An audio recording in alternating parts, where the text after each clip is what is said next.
Hello, hello, hello. Hi, everyone. So, welcome, welcome, welcome to another version of Flip the Script, the power of community support. Michelle and I are here today on what is it? We could do Soulful Sunday also. I mean, we did Soulful Saturday. I guess a Soulful Sunday could be good too.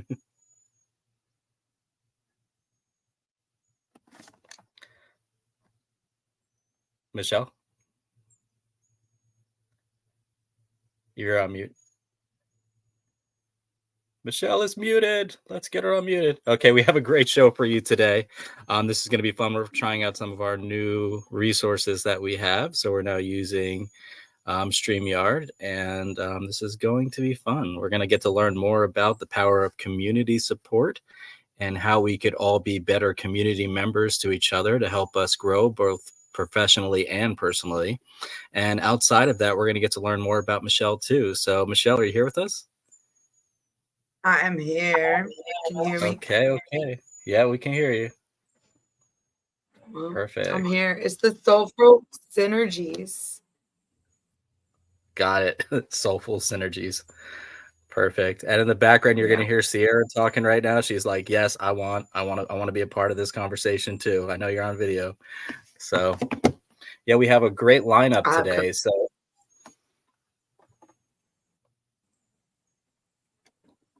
Michelle, could you tell us about the lineup we have today? I believe we have Dr. CJ, Cherry, Sharon, maybe. I think Sharon says she might not be able to. Dr. New, Chris. I feel like I'm forgetting something. Divine's coming. Well, Kenny's going to be here too as well. Yep. Kenny. So, but I think I might be forgetting someone. I don't know. Well, we'll see. Maybe we'll have some surprise guests. Who knows?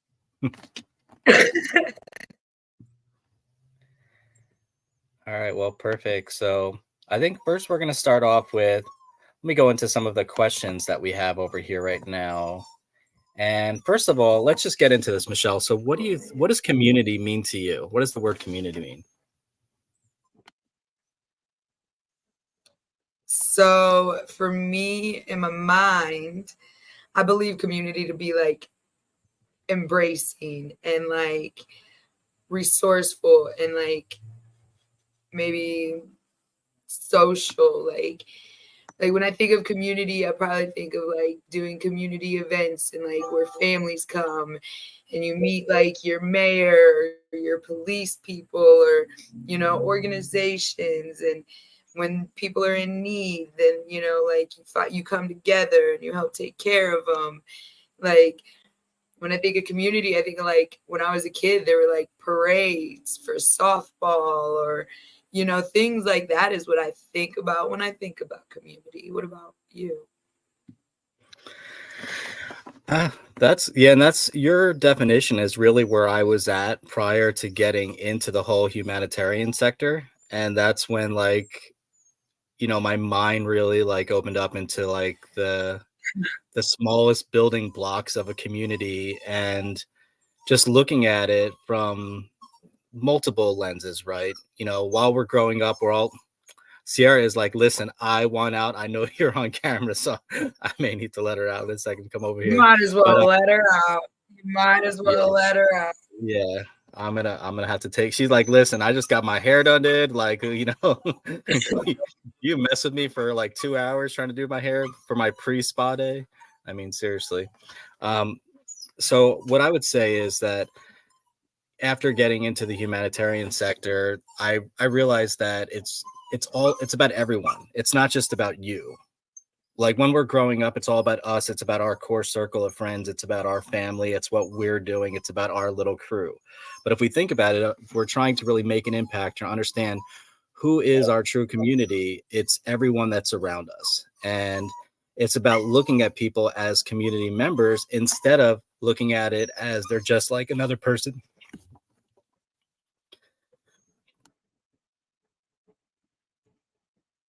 I think going through the fire, definitely what I think a community should be versus what I've experienced a community to be. I would definitely say that experiencing that horrible situation and then being like faced with what we've been faced with, what I wish or want to believe a community to be versus the reality of what my exposure is to community at the present time, they're definitely two different things. Yeah, and excuse me about that. So yeah, I would say that what our vision is of community and then what community really is it's two separate things. And it's like, how do we actually get to that place where all of our lenses, like, they can actually see the same exact thing instead of it just like, our perspective of what we think and what it really is and what it could be. How do we actually get there? Right. And I think that they don't raise statistics, and we're working with some, we have some, I believe, and I think you agree, I think Dr. CJ would agree, I think we all have like a bunch of really, really good behind the scene collaborations happening.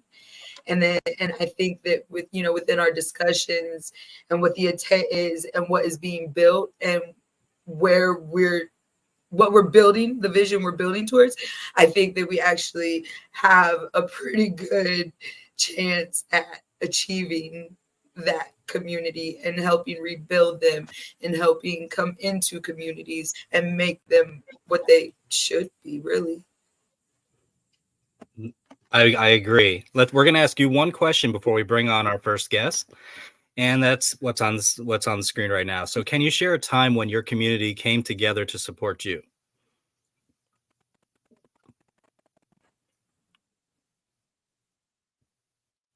Are we really asking me this live? Oh my God.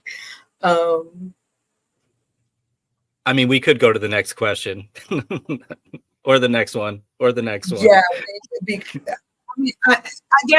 I guess like what we could say to this though is that for there to be that much of a pause, that's an issue.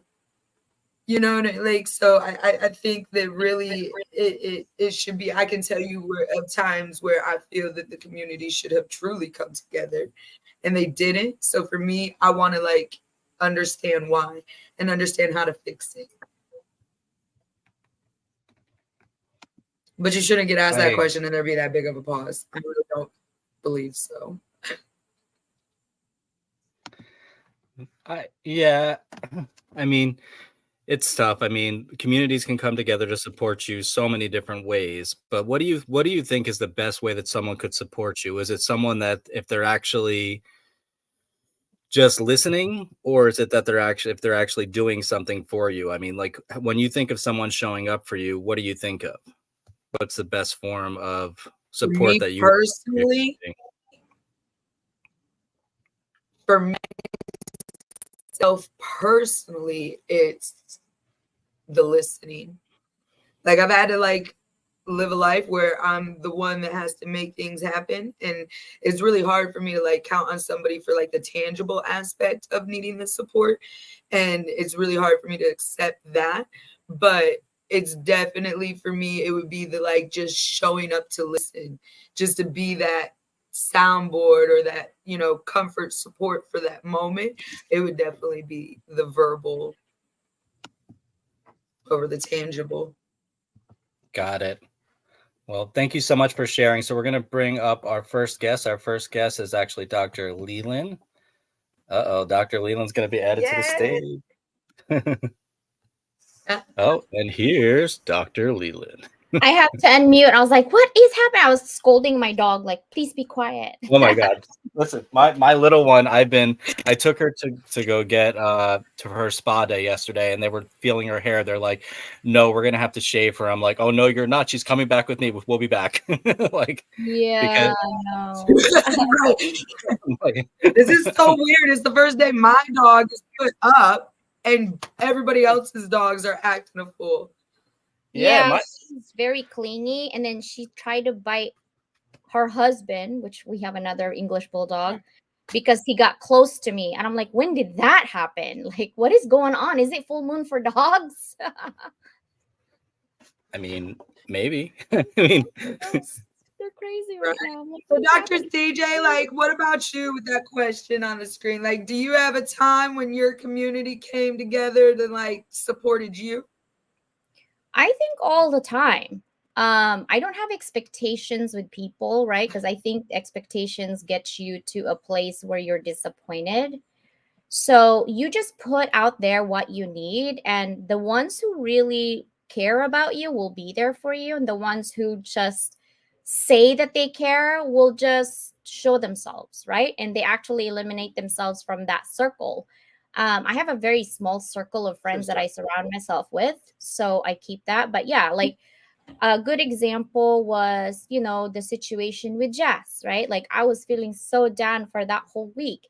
And I had all my friends that don't even call me, called me. Like they called me that week and said, "Hey, I think you need some cheering up." I'm like, "Okay, why don't you go run around and dance for me? That would really cheer." I'm like, "CJ, you're pulling my leg." I'm like, "Okay, fine. It's good enough you called, I guess." Like I was, I'm a fool sometimes. I go crazy, but I'm like, I need a gesture right now, guys. I'm literally down below. And they all gathered in their little ways to send me video and, give me quotes. Like it was so amazing. So I appreciated that. And I think sometimes too with community, there's so many personalities, right? And so your intentional support might be different than their intentional support. That's why I don't have any expectations. If you're kind to me, I'm kind to you. Yeah. If you're not kind to me, return to sender by negative energy. Like, I don't care for it. Yeah.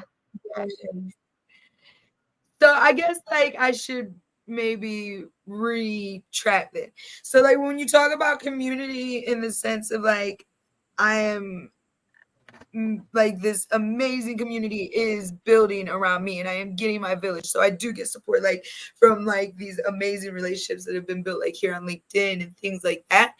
But I guess like when Keith you asked the question, like I guess instantly my mind goes to like in person here, like I guess what I'm exposed to in real life type situation. So I guess I will retract and say like I do have an amazing village and like my community is like showing up right now. Like I mean, some of my biggest advocates are, both of you two, like, and what I'm battling, like you guys are like my cheerleaders, like you got this, you're not quitting. What are we doing? Like, Yeah. I so asked you, like, you Michelle, what do guys you need? the Right. right. Like, so in the sense of that form, like, it's y'all. Like, this right now has been the best and most biggest show up for me. Yeah, and I think with community, I think for me a good flow of Sierra. community is not taking all the time for one person, but like having the time for everybody, but genuine time. I think some people in the community, it's like, hi, bye, Yeah. hi, bye, but nothing, right? Like there's no actions. And I'm big on collaboration. So I usually test people to collaborate with me first and see the give and take, right? And then go from there. So some people I'm like this, I'm always open to people.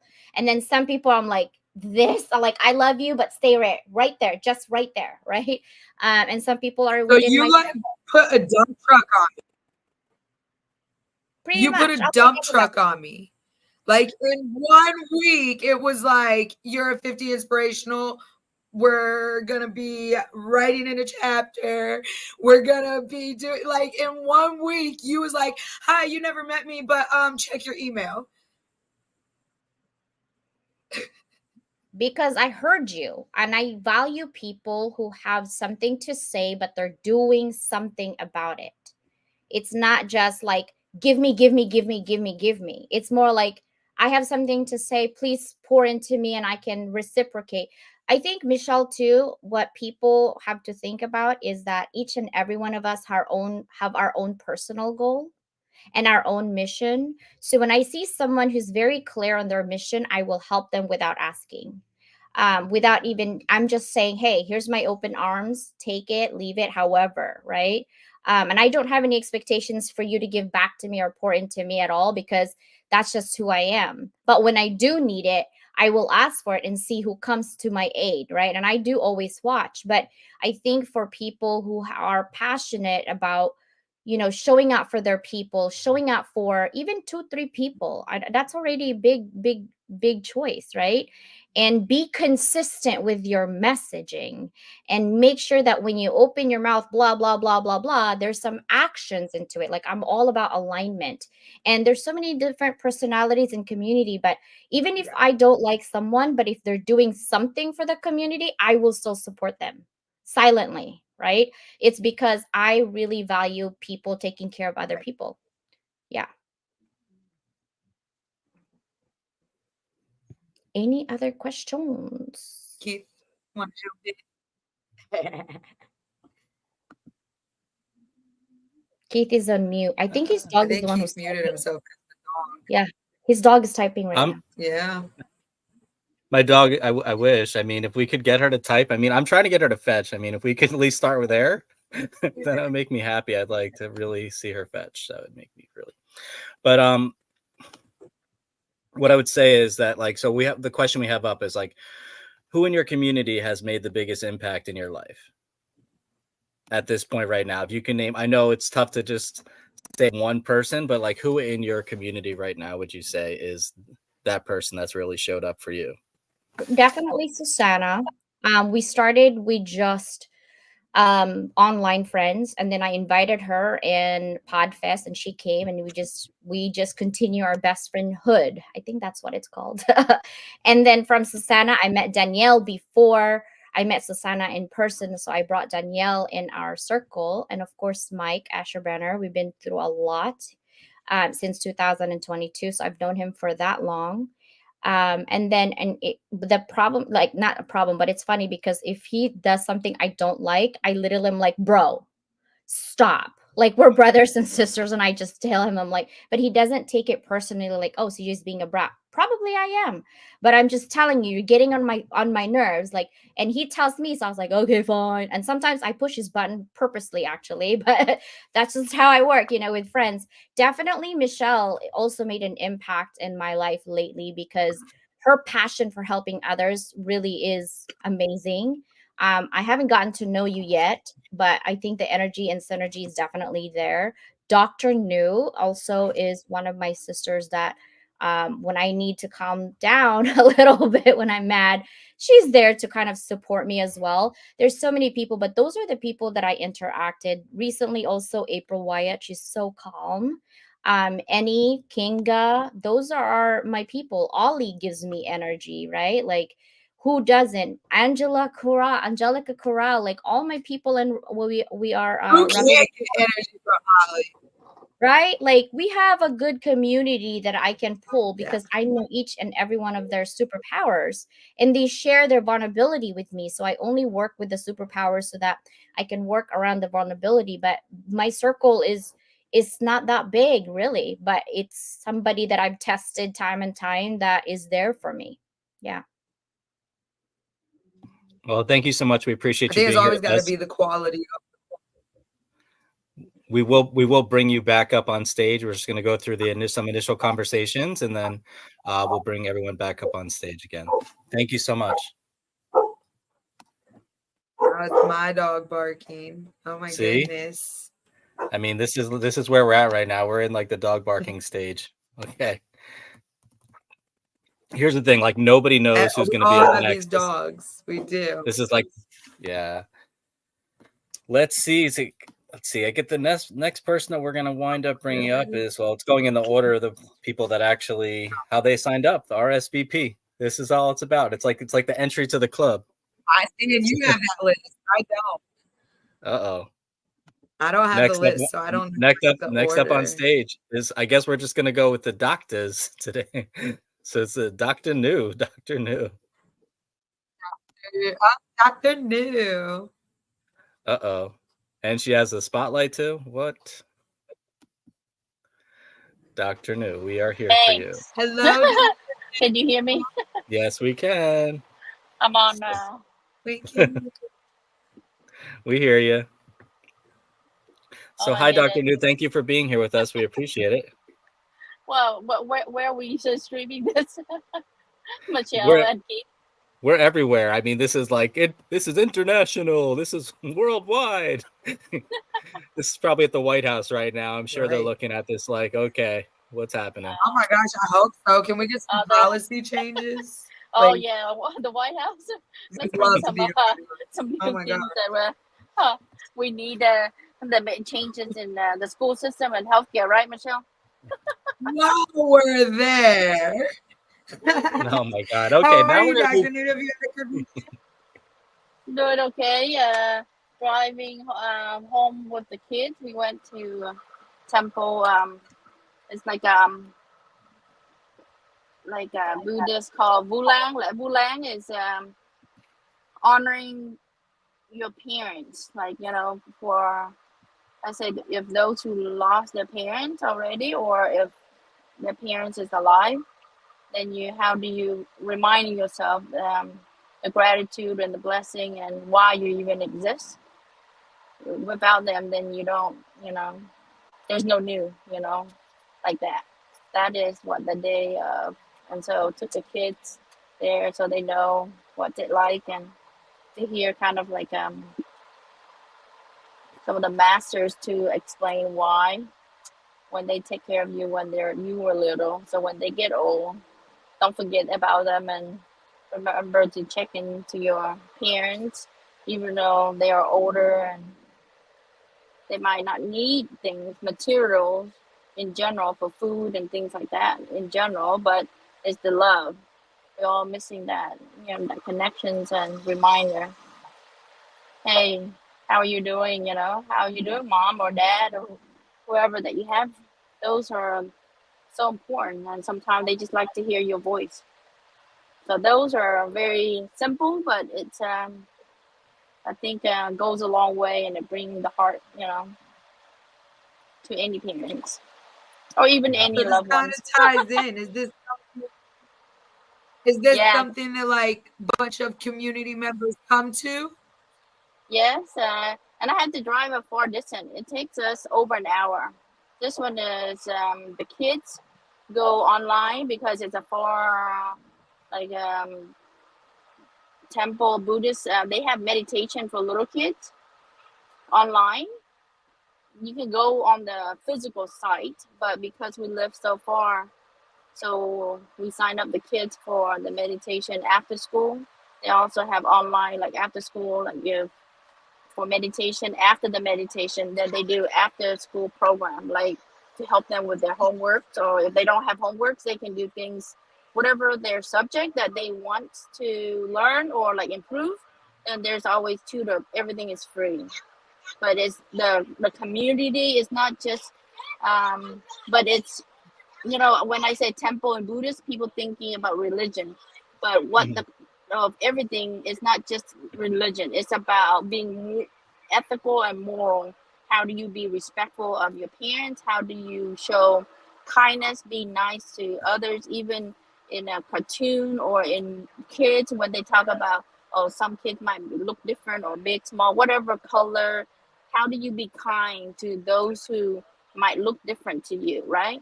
And I think those things, because when I sit down and I see it, that's what I draw and I see it is the similarity in all religion, right? It's really leading all of the right way to be a part of community, and that's what it's all about. And I'm glad when Michelle mentioned it really tied into the topic of today, because that's what community is about. It's not just about living Yeah. for yourself. It's Yep. how are you are part of a community and what are you gonna do, and it starts with having a foundation, right? Or And else you're gonna be shaken by Yeah. whatever come through, because you have and to know your values. So and yeah. Dr. New, Dr. New, what I would say is, first of all, I did want to go back to introducing you. So we do have we have it playing right now in a ticker that's showing like that you are the most influential pharmacy leader, career and business mindset partner, mindfulness pharmacist, mental health advocate, author, and international keynote speaker. We're just so thankful to have you here with us today. But so the question that we have up on the screen right now is, how has being part of a strong community changed your perspective on life? So there's so many Wow. communities. You just spoke about the faith-based community, which is amazing. And it's so important in our life to really have that sense of like understanding and belief, and understanding that it's more than just us, right? We're not Yes. just the bigger picture. Yes. Yeah, and then I think can you repeat that? And I'm sorry if Or you get background noise because I'm driving on the road, that, but can you repeat that, Keith? But I'm not able to read it. I mean, my life and background noise, that's like me sitting in Panera. Okay. Like that's, if you know me, you know Panera, you know background noise. So how has being part of a strong community changed your perspective on life? Wow. You know, I think having a strong community that I not only been blessed to be a part of, and I think with not only Level Up Academy, the Hounds of Business, but also bring humanity together with Keith, with Michelle, all the similarities. What I see is that the impact is that not only validate, we all have the same pain points, is one, but then we can also empower, support, and collaborate, and not only make the changes within our life, our mental well-being, our inspirations to not only inspire ourselves, but it's like inspire others in our community to even be better. And one of the amazing things that I have found is that the only limit that you're putting yourself in is our own limit. Because when you're part of that amazing support, you can do anything, which means you can make a bigger impact to other people's lives. And that success, and that's where I think success can really need to look at redefining what success is all about. And what really truly means when you not just financial in the bank, right? X amount in the bank, but also the impact of saving someone's life, whether it's like CJ, what she mentions, whether it's Michelle, Keith, or myself, is that I think in our circle, we have many people, whether that we know that lost life, but then we also, that's the life that we expect already. We can always have life that people will go before us, but then we also have many that we inspire, give hope, motivation, inspire others to go beyond what they're limiting themselves of saying, I'm not worthy, I'm not enough. Now they are shining more bright than ever and on bigger stage, going speaking engagement, doing expo and writers and publishing and doing merchandise and all things from not having hope and feeling helpless. That is the power of having an incredible support system, an incredible mentor, and community that genuinely care about you for the collective well-being of all of us. It's not just for that one person, because when you help that one person, it helps so many, right? Collectively as a whole. That's what I see. If that makes if I answer your question, Keith. Uh-oh. Yes, you did. Yes, you did. Yes. So, Michelle, what would you like to add to that response?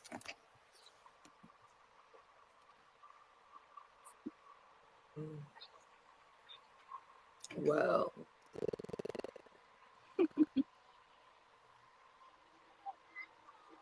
yep, there we go. Okay. I'm gonna just toggle. I like toggling with the keyboard better than that mouse because I keep muting and unmuting, muting, unmuting. I think that adding to it, I think naming names because I don't ever like anybody to be like, well, I support her. She didn't say me. So I love my entire LinkedIn village. I do. But I will say, like, the strongest part of it and like the most influential part in it really is the relationship that you and I keep it like kind of formed, because it's like I think that you have this amazing ability to be patient and understanding. And I think that your exposure to so much different tragedies, like, actually allows you to be able to like be patient with me, I guess, in that specific type sense that I need. But it's it's given me the ability to learn like how to trust and build this village and allow people to come in. And then like it's like the mentoring aspect of it, and like you'll ask me questions that like really like make me need to like dig deep and soul search. And like I think for me that like it's almost like you're the backbone, like you're showing me, like I've had all the exposure to what it shouldn't be. And like it's like, I mean, and like I said, like I feel bad like because like everybody plays their role, but like you and I, like we definitely, it goes a lot farther than most of the relationships, in the sense of like you see a value or a worth in me that I honestly just I don't see it in myself. And you're like, no, like I'm gonna help you see it. And like you actually explain it. And it's like then that I can have a good, strong, supporting community. And I just gotta trust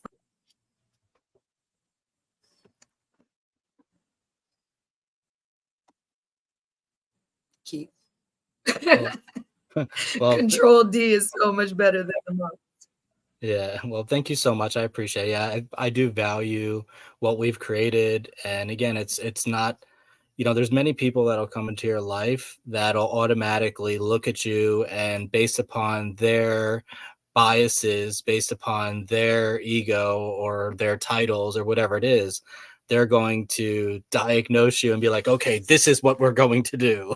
And without even giving you an opportunity to speak.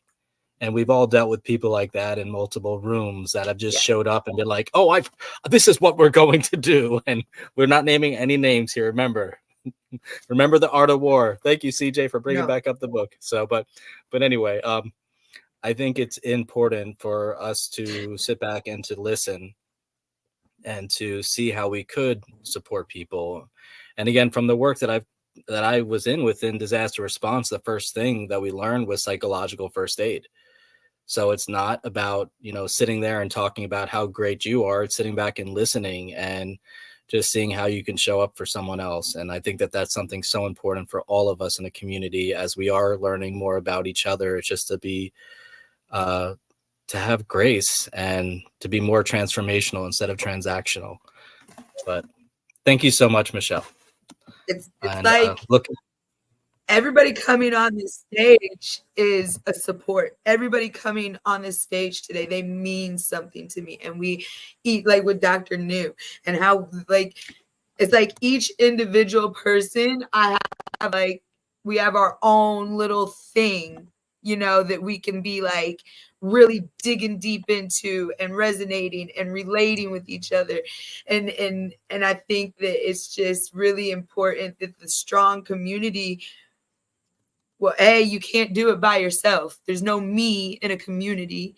And then I like the fact it's like every person, we have you and Dr. CJ and Annie and Chris, and there's all these moving pieces, but everybody is strong in their specific area. And I think that makes like what we're building together, I think it makes it even stronger. got it. Yeah, I believe so too. I mean, it's learning more about people in your community, how you could support each other, and just understanding the strengths. It's not about, us just looking at somebody's title or subtitle or whatever that they have on their page and figuring out that they're going to be that missing link that we need. And it's just seeing how they show up, and if they resonate with you, and if they don't resonate with you, that's fine. You can just, there's a place that everyone belongs, right? So see what we can do. Well, thank you, Dr. Yeah. New, for being with us. I'd like to add one thing. I think Keith and Sure. Michelle mentioned is that because I think Michelle mentioned about just the more, and even Keith saying the more we get to know our people, and that's why sharing your stories, being authentic of who you are, and not just on the cover, your pain and all the things, baggages and all. They accept you, then it's different. They stick around or they bounce. Then you know who your people are. Also, those are, because they can either resonate with you or they're like, no, I don't want to deal with that. Right. So those are how I think as more you share, whether it's on a show, on a TV, live, journal, or writing a book or part of the anthology, you kind of share a little bits about yourself. That's where people really get to know.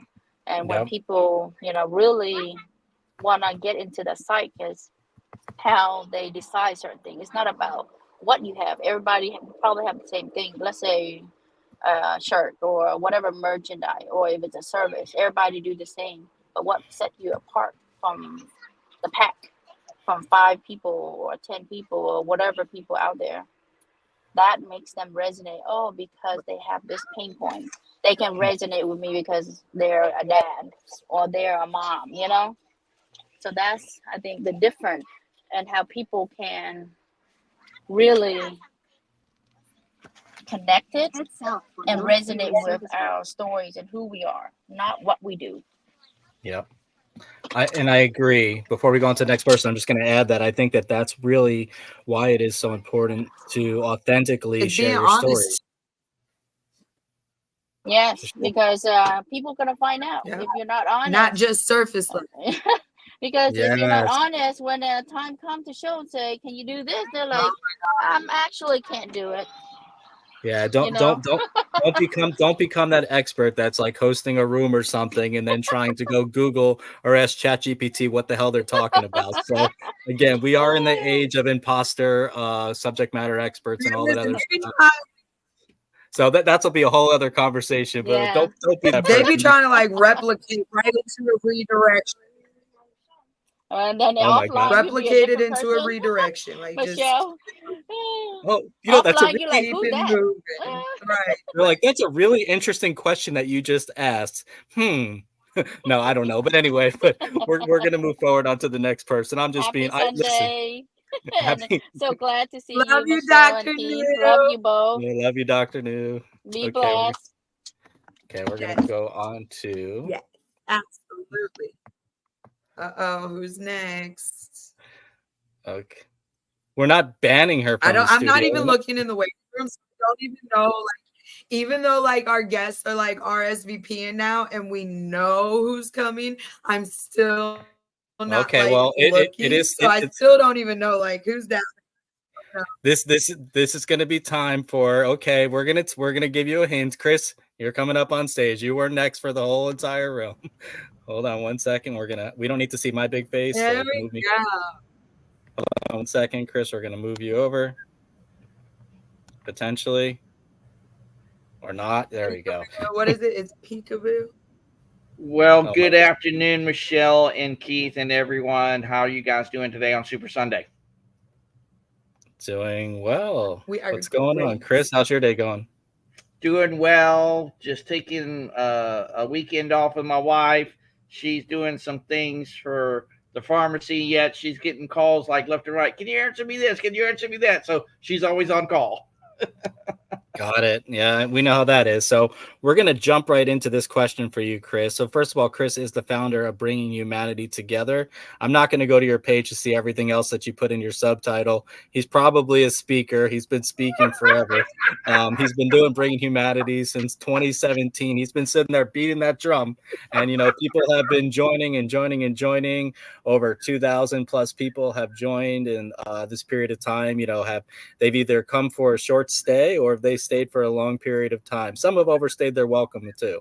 But anyway, moving forward, it's a great community over there for people that are looking to bring humanity together. And there's two different sections that we could talk about later on. But now we're going to go into the actual topic itself of this call, which is community, the power community versus support. So Michelle, could you ask Chris the question?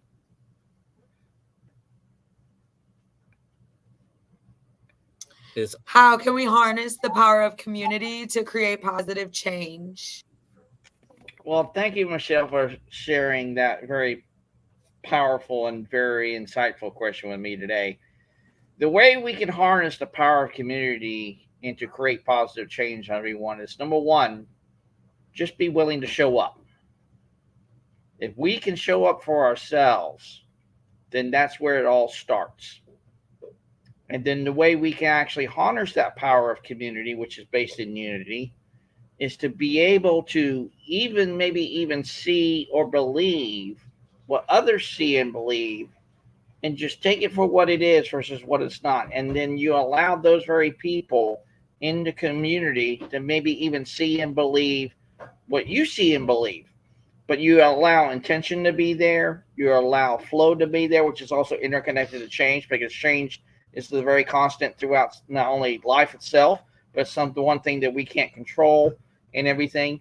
But then when you allow alignment and agreement to the mix, and you just let that be, maybe you may not be everyone's cup of tea, but maybe they can be on board with you of the things they might share with you in a place of alignment or in a place of agreement, or it can even be both, or doesn't have to be either, to be honest with you.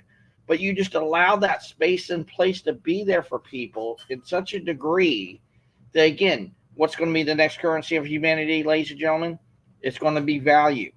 And when we bestow value onto people and make them feel like they're needed, heard, wanted, and valued, and of course of a state of belonging, then that changes the whole dynamic, not only of connecting with people, but actually how you can communicate with people. Because what is the art of connecting state? It's a little intentionality with a little authenticity and with a little discovery mixed in. And the way we can harness that power is maybe one conversation at a time, one opportunity at a time, even that one moment at a time. It's just like what your great share of your Starbucks experience, Keith, that you had. That's barista. I wish I had Starbucks right now. I hate to cut you off. I really need Starbucks right now, so I'm willing to send my address. I need Starbucks delivery, like stat. Let's do this. Yeah, right. You got to get the IV. But like I said, sometimes it's the smallest things that we can do, Michelle and Keith. They can harness that very power, and when we allow that to be there, it is truly a transformational experience. And like what Keith said, we want to be more transformational versus a transactional, and that's something you can't buy. And I truly believe we can get onto that place. Thank you, Chris. And before we go over to Michelle to ask her this question, I think that that's a really important part. The word transactional and transformational. And again, transformational became almost like a buzzword, like resilience or anything else that's out there, adapt, all the words that we use in every single business, right? But in transformational, it's like I've been thinking about that for years. It's like, and I believe that I had the best experience with somebody being transformational, which was that was during Hurricane Harvey. So I was deployed out there. Was it Harvey or was it no, it wasn't. It was Tropical Storm Imelda, and there was something that was on the wall. And in the place that I was at when I was working there, doing information and planning, and it spoke about being transformational, not transactional. And when the regional CEO, when he spoke at the stand-up meeting in the morning, he let people know, if you want to be transactional with our community members, if you don't want to truly show up for them, I suggest you go home. Like he literally called him out. Like, and that this dude is like the rock star. He's no longer in that role. He's in a different role, running a different org. But like, I was so impressed by him because those are words that needed to be spoken. Because so many people just showed up to show up, not understanding the difference. It's not just about delivering a bucket. It's not just about delivering funding. It's really about thinking about that person and understanding who they are instead of you showing up. You need to seriously stop and suspend judgment, and then you need to move forward and understand what their situation is instead of just telling them this is what we're going to do to go create your path. That's not how it works. Everyone, you're there to aid them, right? So everyone has their own journey. You're not there to go tell them what they're going to do. You're giving them ideas and different resources that they can use. So I think transactional and transformational is so important, especially when you are building a community. Michelle, I'd like to go over to you to ask you this question too as well. So I think for myself and from my own personal experiences with like different organizations and things, for me, it's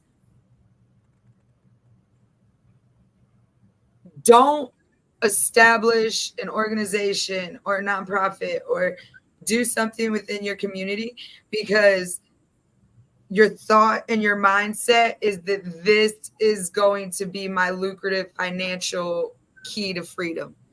Like for me, that is the biggest, like, that's the thing. Like these, like it needs to be built that the community is at the heart of what you're doing, and that what you're getting is not to be coming in to line your pockets. It is not your silver lining. It needs to be coming to go into the community and to continue that growth and the sustainability and keep making that foundation a rock solid core.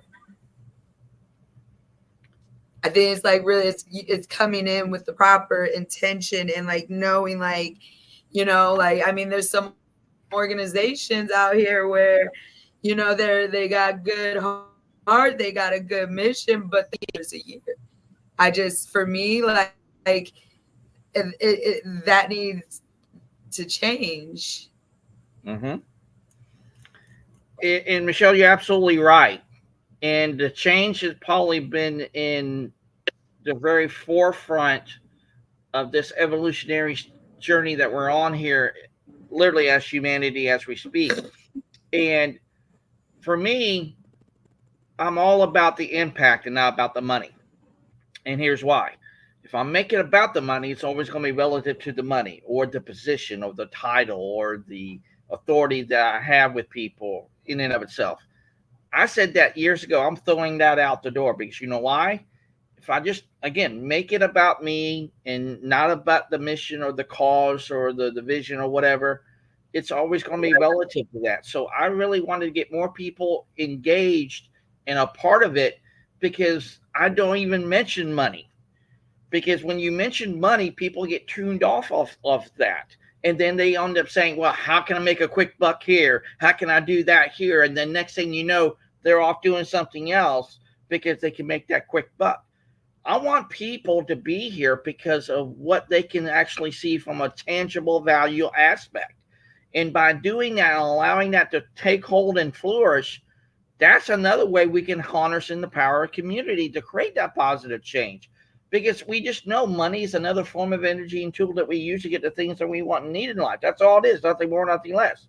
But when you add value to people in that very mission, into that very vision, community, whatever that might be for each and every single one of us, that changes the whole dynamic, not only of connection, but how you can harness that power of community to create positive change.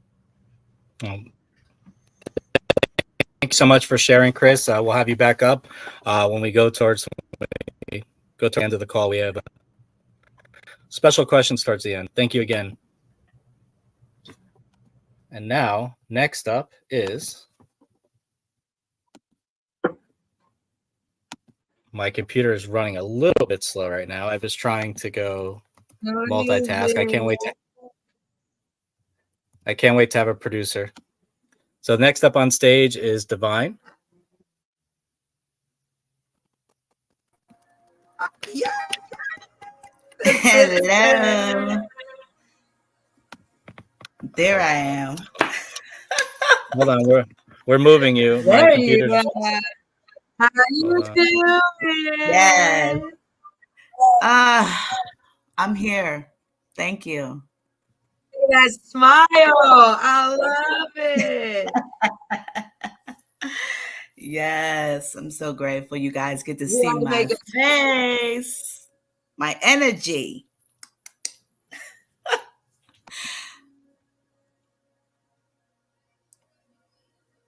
Oh, look at the poochie, All the right, so- doggy. No, now there's no doggy. Now there's just you. Now we're just let's see if it's not moving. Okay, now we got you. Now we're back. Now we're back. Oh, look at she got the big. I got this little. Where is she? Where's They're my little... spirit animals. Dog is my Chinese zodiac sign. So this is loyalty, commitment, We need a new friendship. question, Keith. Okay. So yes. Listen, Well, hi, Divine. new question. What would you like to introduce Divine to everyone, Michelle? You're Well, I don't read those titles. So Divine is this amazing, kind, loud, full of energy soul. She's going to tell you how it is with no sugarcoating.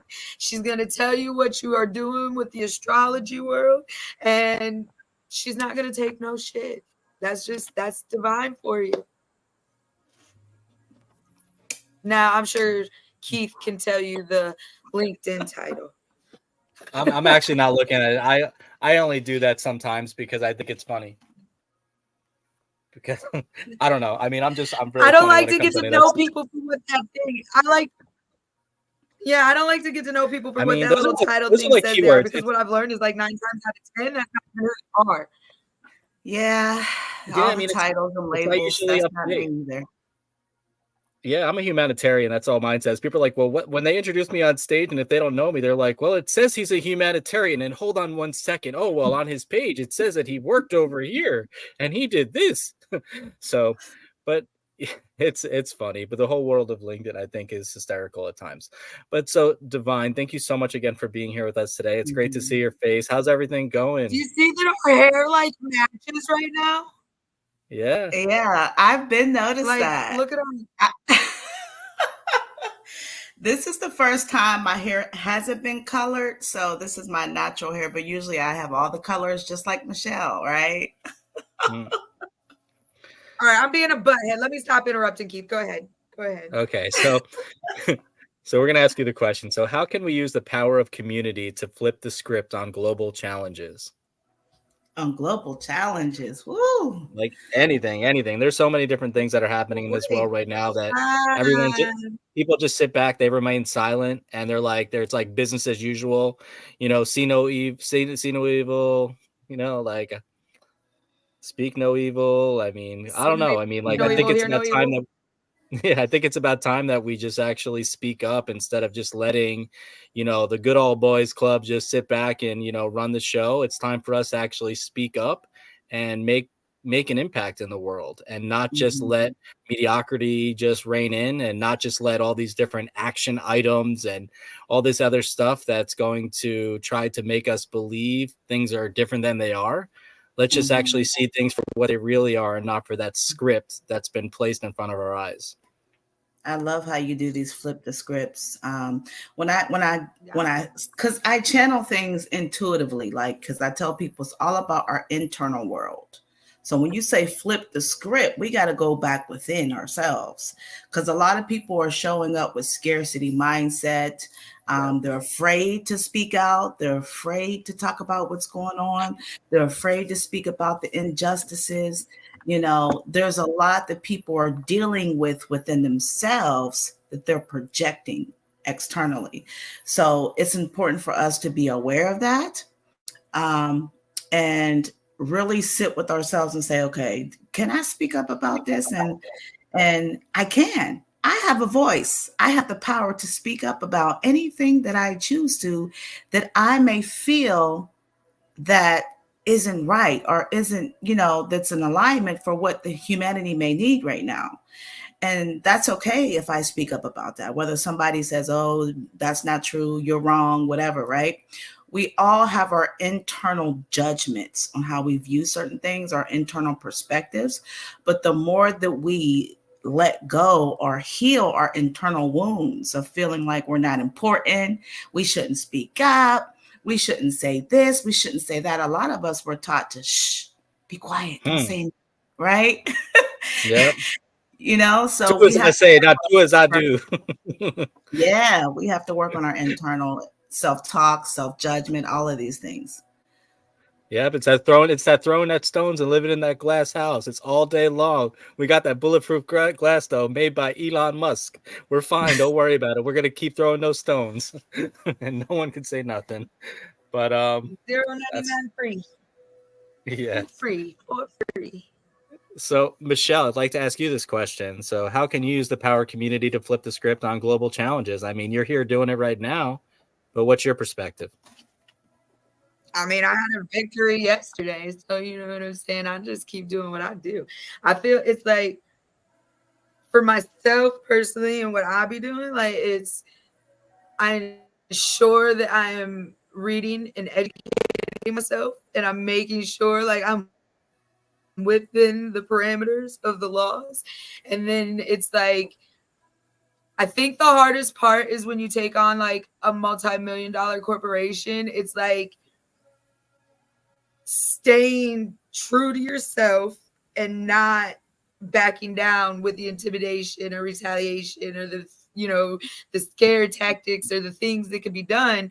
It's just you gotta band together with who is on your side and who does support you, and you don't quit.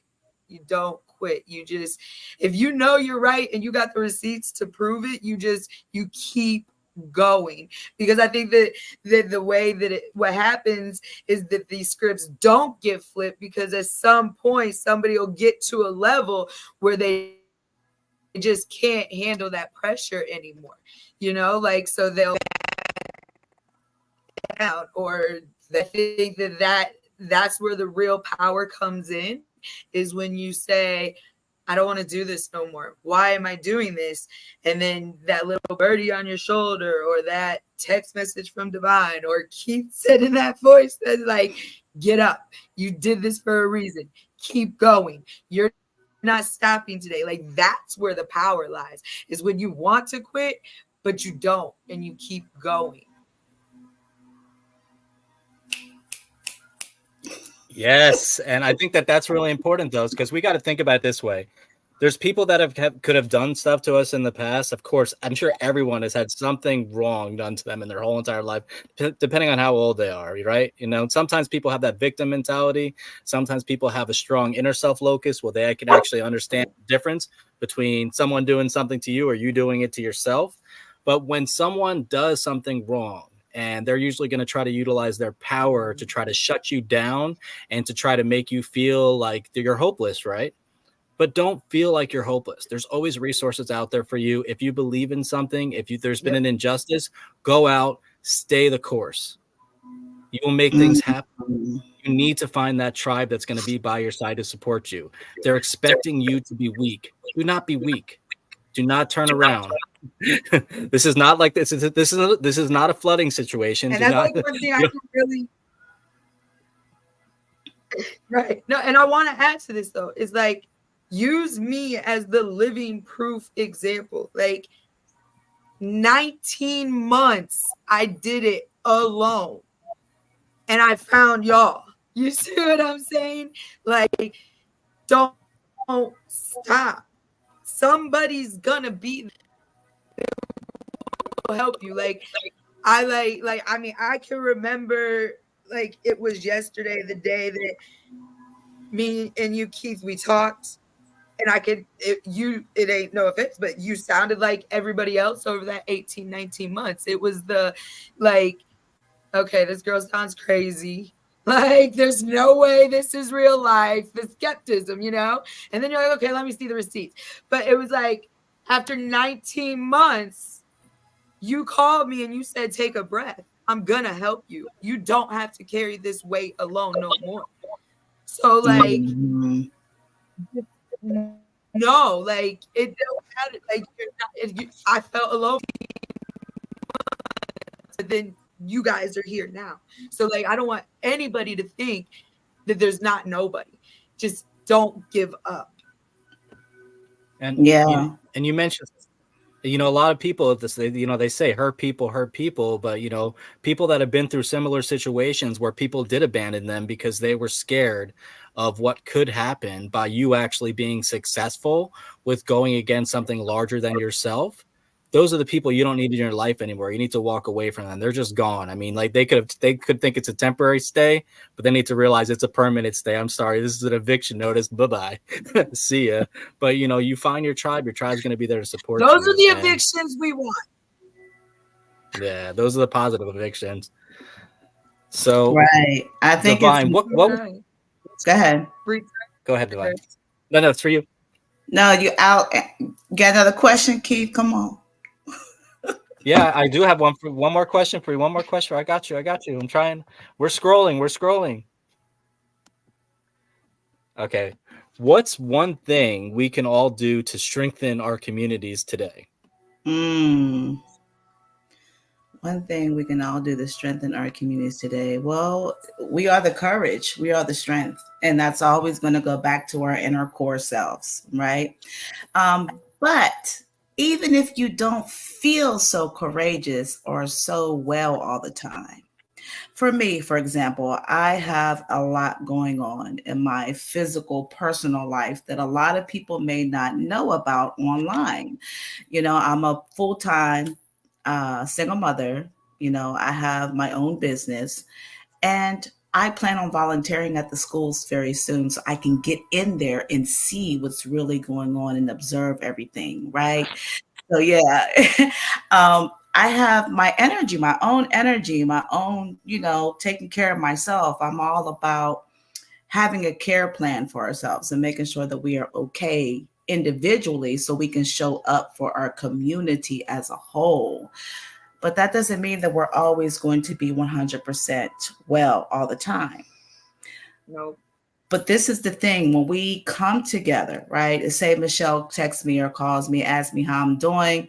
I may not fully be 100% well, but if we have that conversation, we could ignite each other. We can inspire each other, right? So I think you're 70%.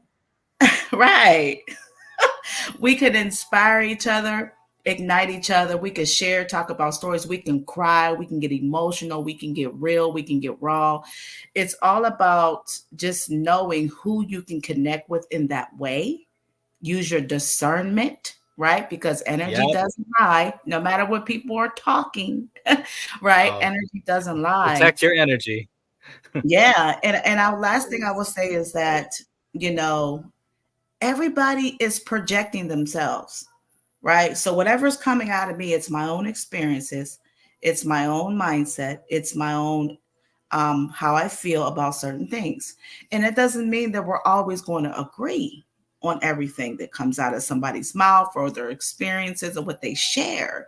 But if we can come together for the bigger picture of humanity, right? What we all can come together to, so we all can thrive, no longer be scared to speak up, to flip the script, right? No longer be scared to just hide in the corner and don't say anything. But when we come together, we build each other up in strength. We build each other up in courage, in love, right? And yeah, so I feel like it's not as hard or complicated. It's more, I'm all about simplicity, Keith, Michelle. I'm all about simplicity. It's the little things that can build something huge for each other, right? Now, you tell me though, what happens when those projections that we are exposed to are not that authentic person self? Because I'm telling you, that's where the community gets hard. Is I can't handle somebody's projections that make me want to vomit because that's not who they are. Does that make sense? Yeah. See, when you guys explain stuff like that, I'm the type of this is how I like to use my brain because I'm not really too much in the thinking aspect. But if I'm going to think about a scenario, I like a story to play out. I like examples because I like to look at things from many Give different me the angles. nuggets. But if somebody's not fully being transparent and talking about how they feel, then I'm more about feeling because the feeling is the strongest energy you're going to get off people. It's not about what they say, what they talk about, what I do. This is my title. It's about them sharing themselves authentically from the core of who they are, right? Talking about the difficult situations, the difficult things. It takes courage. It takes a level of empathy to do that. Yeah. So if people aren't showing up that way, if you can't connect heart to heart with me, if you can't, talk about if you got something that you feel is going on with me, because we like to assume and project all the time. Let's be real. The ego wants to assume and project because the ego is always trying to figure it out.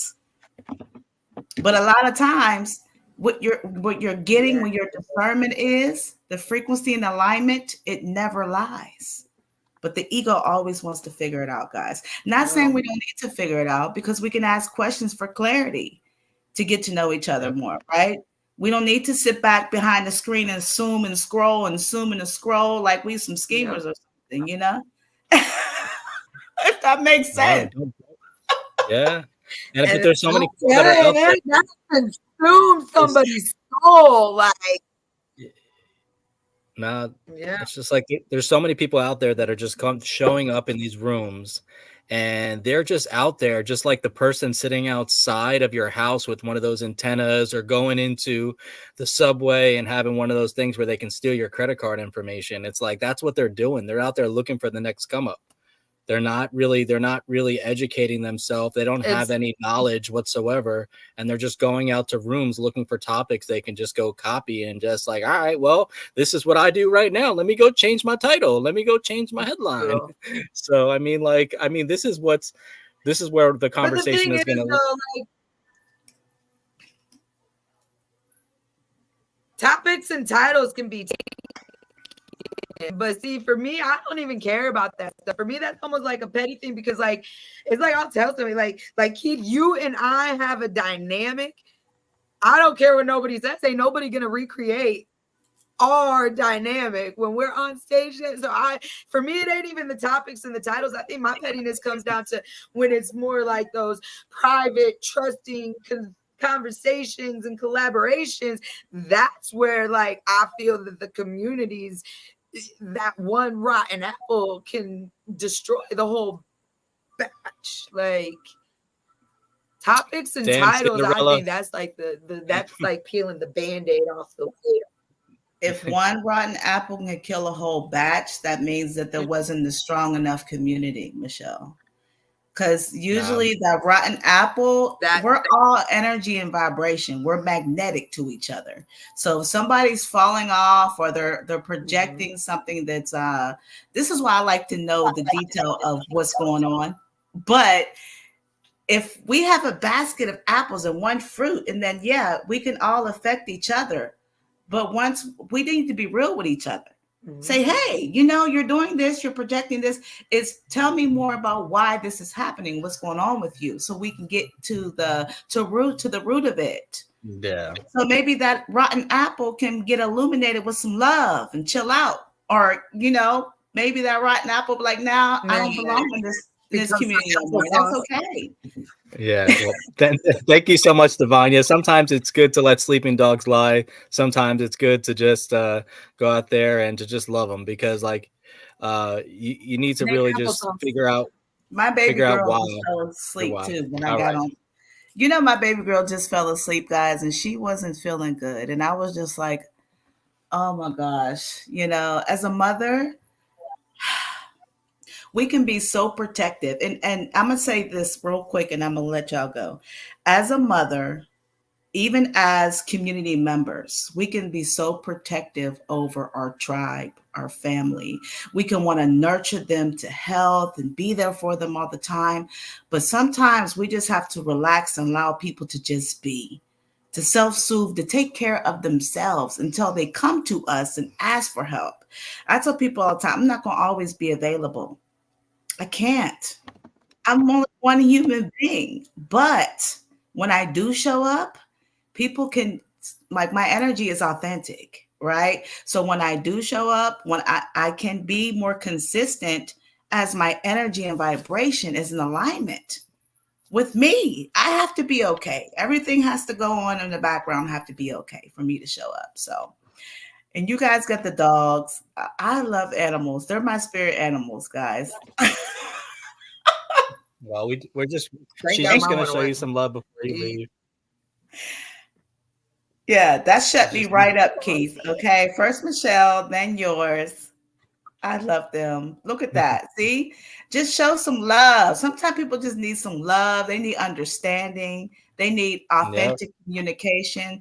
I Sometimes you just I have think to tell people, the truth. most of Tell the truth. most of these bullies just need their parents to come back to them when they were in 5th grade and give them that hug and show them that love and say it's going to be okay, attaboy, and they're going to be fine. But I think, like, I feel bad when people are just coming up and they're in this negative part. It's like all of that's a learned behavior, and that's all from your home. So I mean, like, just feel bad for them. You know what I mean? Don't feel that bad, but you need to feel bad and understand that their anger is not about you; it's about them. Mhm. And just let them be them, but then see if there's any way you could help them without trying to really take over, though. But thank you so much for being here with us, Divine.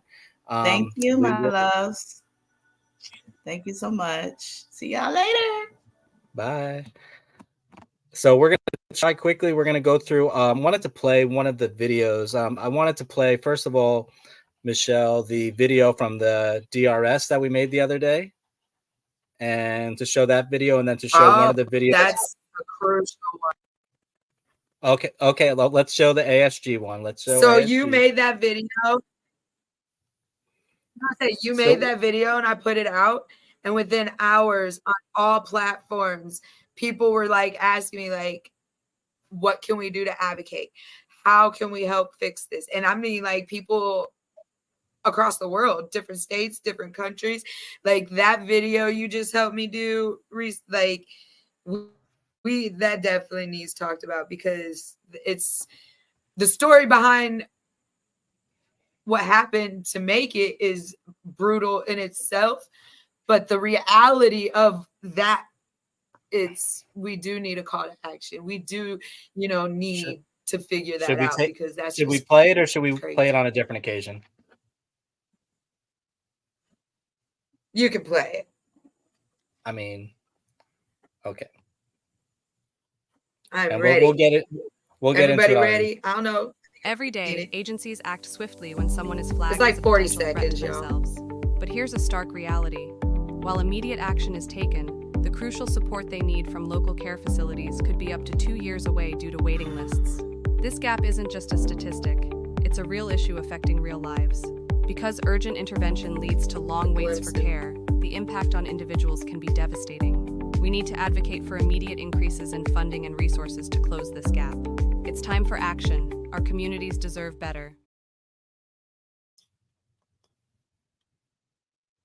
So that was one of the videos that we're working on right now.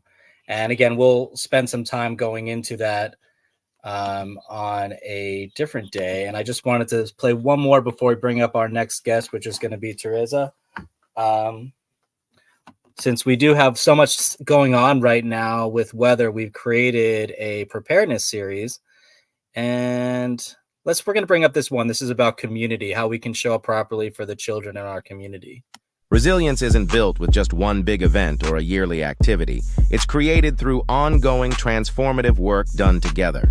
When it comes to community preparedness in schools, collaboration with the County Board of Education ensures that all programs are inclusive and equitable. The goal isn't to seek recognition, but to truly serve the community. Just as a personalized approach benefits clients in need, we must tailor our preparedness activities to meet the unique needs of every student and family. This kind of work requires consistent collaborative action that brings real change. Let's focus on what truly matters: the people we serve, putting aside brands and logos. By coming together, sharing resources, and aligning our goals, we can create programs that genuinely enhance resilience. To learn more about creating effective and inclusive community resilience programs, check out askasg.com. and that's one that we had. And I think since I think it's funny. We were looking at the topic that's going on right now. If you go on to TikTok or go anywhere, everyone's talking about demure, which is really funny. So we did do a quick video, but it's not. I think we really should do a funny one, which I think we will do when it comes to our privacy policies and everything. Michelle, I totally saw the whole entire like how it could actually go down. But let me just play this one quickly too as well for just showing how people could make community plans. Welcome back to our disaster preparedness series. Today, we're diving into essential tips to keep you safe during emergencies. But first, let's talk about being demure. What does that mean? It's all about staying calm, composed, and prepared. Create an emergency kit with essentials like water, non-perishable food, medications, and a flashlight. Know your escape routes from home, work, and school. And familiarize yourself with local evacuation centers. Anchor heavy furniture, secure water heaters, and reinforce windows. Create a family communication plan, deciding who to contact and where the meetup spot is. Follow local news, weather alerts, and official channels. Share your demure disaster preparedness tips using our hashtags hash. Stay demure hash, demure disaster planning hash, demure ASG. Okay, that was just something else. But anyway, we are gonna bring Therese up on stage. So what did you think when you saw these videos initially, Michelle? I know we've been putting out like crazy amount of videos, but I think like at least like 10 videos a day. So I mean, it's getting pretty crazy.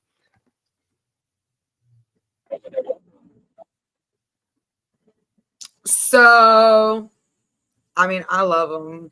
I will not lie to you though. Like, I don't know what's happening on this platform. I'm learning the whole StreamYard thing, but I only got to see, I think, your middle video. I didn't see none of these videos. Like right now, it's showing me that it's playing. Yeah, it's off. It's off now. Yeah, there's no more video. Yeah, no, not for me. Like, for me, it's still playing. I'm gonna record it so you can see. Now it went away, but I think I like internet. I see them on other platforms. Well, so now we have Therese on camera right now. Thank you so much for being here with us. We appreciate you joining us today. You know, you're coming on at the best part when we're going to transition this conversation. I mean, there's two other conversations. We may only get to one right now, but we're definitely wanted to talk about where we were leading into. And this is really about building that community within. And this is the flip the script section of it, right? So this is about how do we deal with flipping the script on when we have those, you know, making sure that we have that strong base in our community, but also dealing with those bad apples that we may have that are in there too as well. And, you know, how do we work past that? And how do we keep our intellectual property, you know, just to keep it. I mean, to have it so it's not all over everywhere. It's like that's why people have copyrights and all this other protections. But what could we do online to do so? Recording waivers. I mean, this is where we're getting to at this point. I mean, getting to we're definitely She's happy to come in on this part of the conversation. And Michelle and Keith, thank you first off for creating this, putting everything together, all the work that you're doing, Michelle, what you and Noni and I and Keith, Noni and I, which also includes a greater tribe, a greater community, is fantastic. And, you know, again, I really appreciate being not only on stage, everybody before and after have phenomenal, not only points, but they are genuine, they're authentic, and you can see it and you can feel it. So interestingly enough, I actually start off with my gut instinct nowadays. I don't know about you, Michelle, and I think, and Keith as well, after going through basically it's like if you're going through hell, just keep on going till you're out on the other side, which also means once you're out on that other side and you kind of like, okay, and dust yourself off, pick yourself up, and you're like, I can wow, breathe.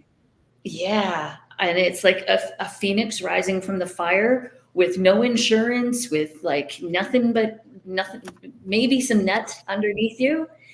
And that is really the crux of part of this conversation is how do we create the safety netting, and how do we create the circles?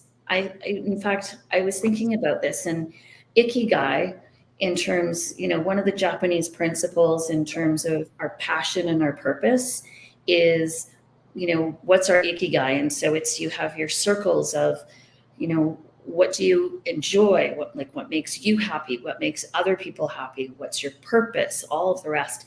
And somewhere in the middle is where it comes in. And as well, if you only have the two of those, then you're going to only have that.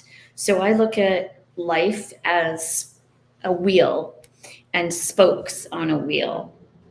And I chose, right? I chose this background partly because it's called Cloud Camp. And this is 5,000 feet above sea level. And an overnight success only took me 17 years to get to where I am. And if it wasn't for every single person that came before me, I wouldn't be where I am today. And so I not only give credit where credit is due, I make sure that I continue to, even if they're not in my journey or in my sphere, I continue to give them credit. Like this photo is Josh Campbell, I believe it is. And this photo is from 20. Oh, you mean like announcing like where it came from, like not originally yours, like you're still showing the respect, right? That's just it. 14 years later. And the reason is because he was a gentleman that was a guide that worked as a fishing guide. And he basically had photography as kind of a side passion. And at the resort, we're always asked in hospitality, I think every one of us realizes this now.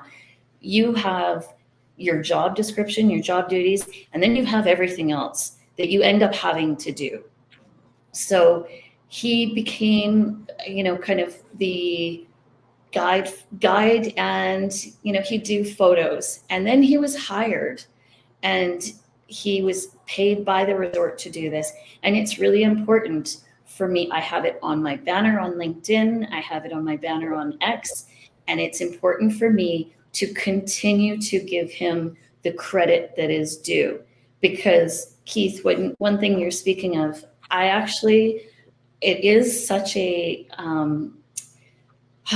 it's such an important aspect for intellectual property that it could be an entire episode alone just on when we are creating, how do we ensure that.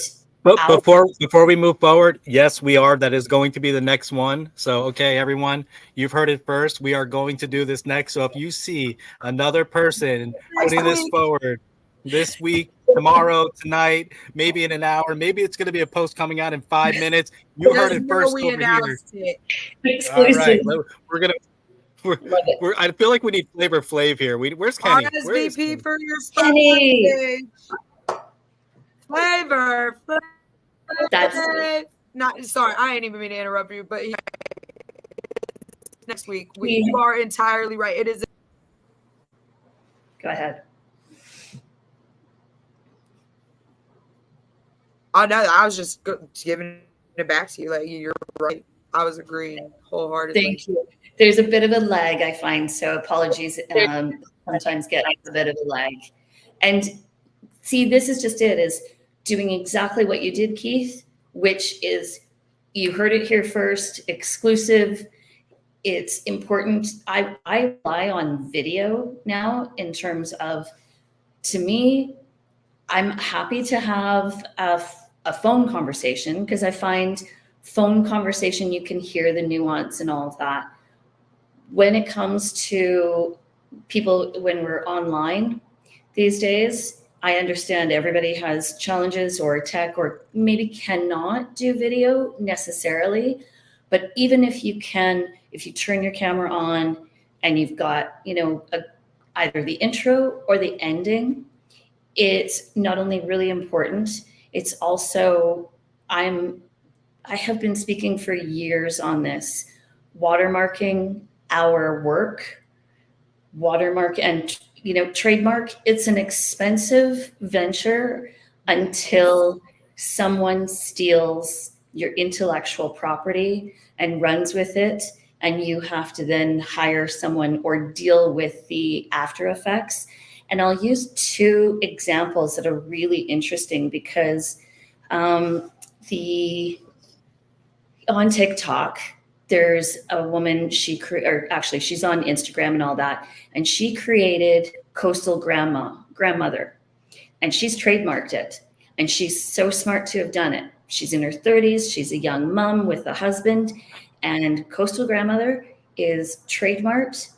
And there's one other that I've forgotten about at the moment, but it's really important to look at cost effectiveness, because we're all going to have really interesting ideas and we're going to have our own take. As you say, Michelle, we are going to have our own flavor flav, as Kenny would say.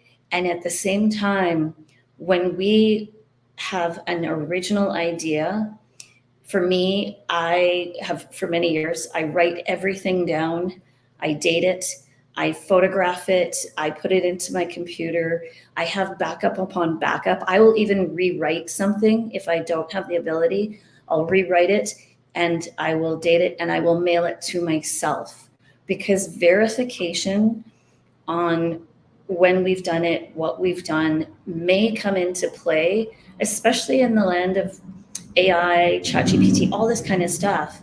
And we are all original. We are all our own. Nobody can copy us. There's only one Michelle. There's only one Keith. There's only one Noni. There's only one Dr. Constance, Dr. New. And at the same time, all of that, it does need to be recorded. And I have a very, very big belief, and I speak on this quite often, and I'll kind of wrap it back over to you guys, on ensuring that you have it written down somewhere separately. And, again, just like preparation, have it in a safe, have it in a waterproof, all the rest of it, because it's not if something happens, it's when something happens. When you're prepared, that I live in the West Coast. We're going to have fire. We're going to have floods. We're going to have challenges. When I prepare, then I get to work and I get to help everybody else that maybe isn't prepared or needs some help because they were prepared, but they've got family or friends. Back over to you guys. Yeah, I think it's so important. I mean, there's people that are going to come into our network and they could be so green, right? Just like our color.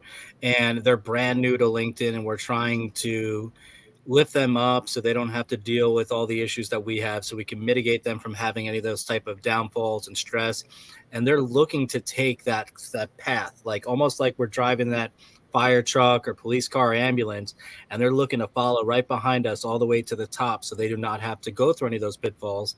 And it's almost like their easy pass lane that they have. So I think that when it comes time to conversations like that, when you're bringing people up, that if they like something that you're doing, they should put somewhere in it to say this idea came from, or whatever it is, but also talk to you about it to see how they're going to compensate you for that. It's not just about taking that idea, running with it. That's why they have things called copyright, right? But when there's people that are just out there and they're just like, oh my God, this is so cool, I just want to go do this because so-and-so's doing it. And then all of a sudden, maybe 2 hours later, same day, next day, all of a sudden someone's doing the same exact thing, and then they're taking credit for it like they're the star. Yeah. And we got to think about it. It's like, first of all, I feel bad for people that are like that. Like, that's honestly, like, I'm really empathetic, and I'm like, why do you feel like you need to do this? Why do you feel like you're not enough? Yeah. And that's where it's really coming down to. It's about them. It's about them not feeling like they're good enough at what they're doing. So first, it's like, okay, so let's breathe. Let's give them some grace and try to understand really more about that person prior to actually acting with an emotional reaction, with being reactive.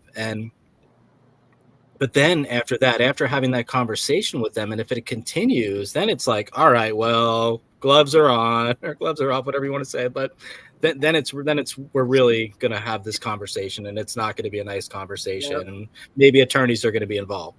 But ready to rumble.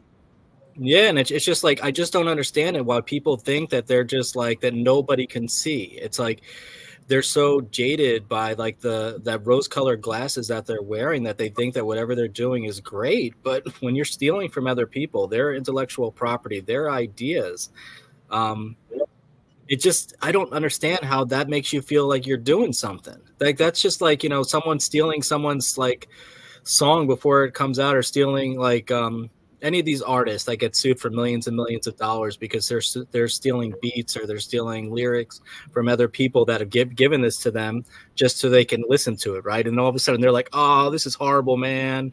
And then they're just, all of a sudden, like 2 weeks later, it's out on the internet, it's theirs. Absolutely. Right? But it's like theft of like valor. But you see, And the interrupt, like, this is what I was saying. I don't care about the topic or the title getting taken, because like nobody's gonna recreate our dynamic. It's what about when you're in these private conversations and that you're being vulnerable and you're sharing these things, because in your mind you're collaborating with people that you trust, to then like maybe log into a platform in a few days to see everything you just discussed being utilized by somebody that might have been in attendance of that like think tank, so to say. Absolutely. Yeah. Like, yep. It's absolutely, because then what happens, it's like you say, it hits you twice. It hits you twice, just like any grief does, because it hits you once that you're seeing it, and you're seeing that it's something that's in private, in closed doors. And we're going to see more and more of this, because Telegram right now, what's happening in terms of and X and all the rest, that's why people go to this format. And so I agree with you, Michelle, in terms of it's not just that first grief, it's then the second grief of, what do I do? Like you say, Keith, not only what do I do, it's violating. And then with it being violating, then it is that I come from a turn the other cheek. And I come from, so I've given the benefit of the doubt. And sometimes I now see I've given it one too many times.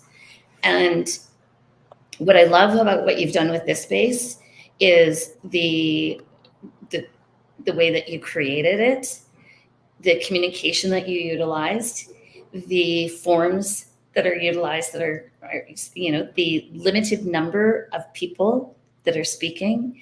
The format that you have created here is an excellent format to, honestly, this is showing integrity. This is showing and understanding. That way, there's not only no gray areas, which there shouldn't be anyway.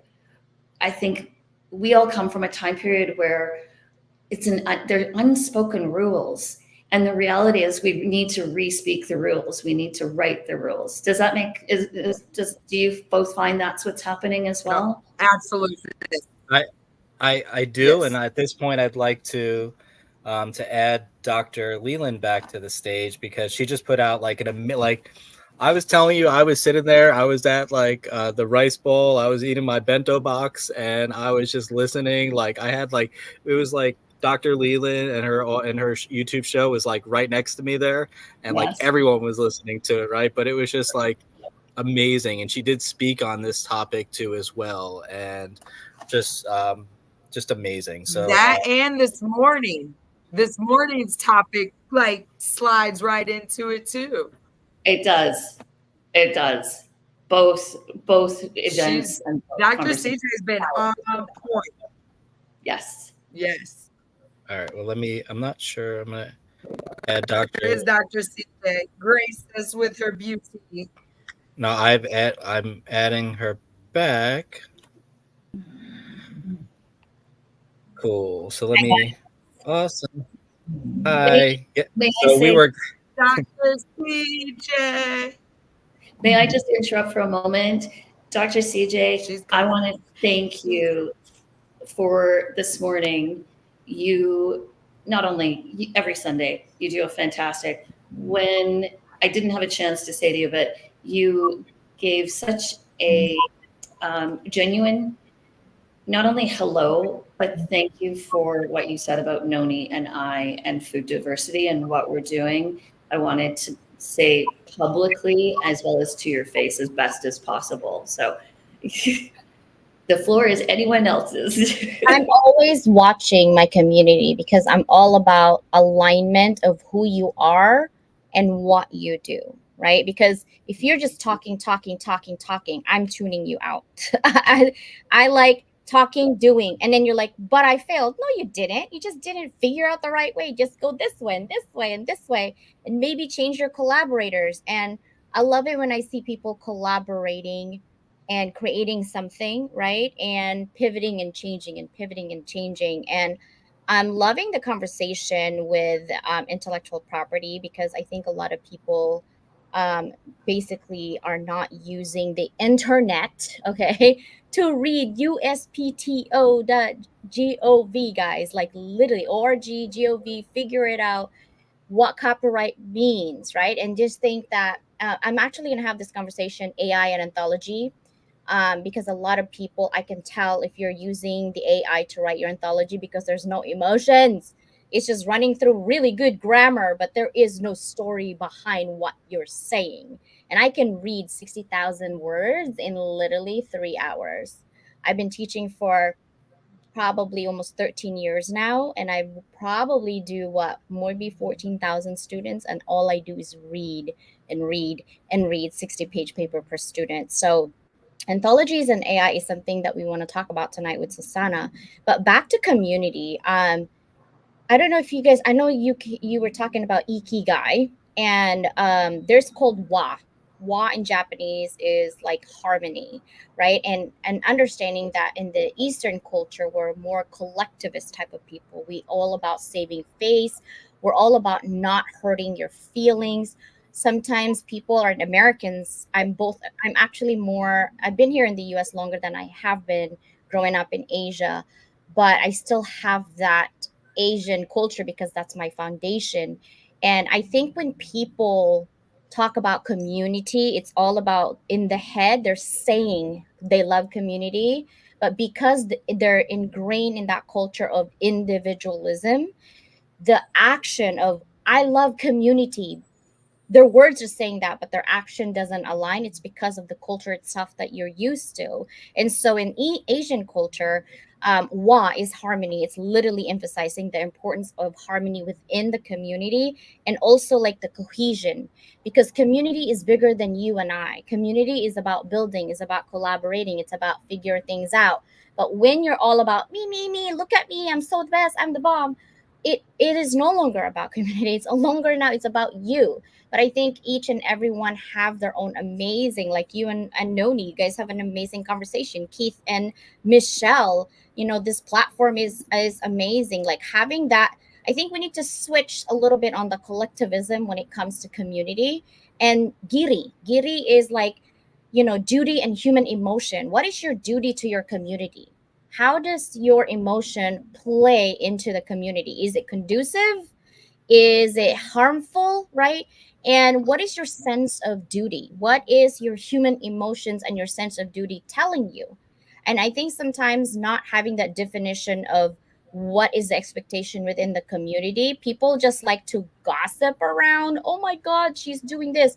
But if you're being told, like, hey, this is not good, this is not what we're going for, and you continue to go in that path, not only you're not self-aware, but you're self-centered, and you shouldn't be in the community yet. Not forever, right? Because people can change, but no one can change nobody until you want to change yourself.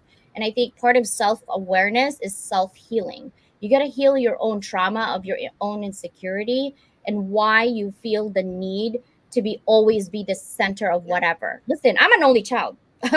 Okay, so, and for me, if I learn how to do community, you can learn how to do community as well, right? Like, for real, I'm a brat a little bit, but I know how community works, and I always level up everybody. Level up, right? Oh, it's right here. Level up everybody, right? Because that's what we should be. And I enjoy. My heart is so full when I see you and Noni and Keith and Michelle. And I'll be honest with you, a lot of people put together Keith and I, and we never really like got together, right? And then here comes Michelle, like, I'm Michelle Ramos, Keats, EJ.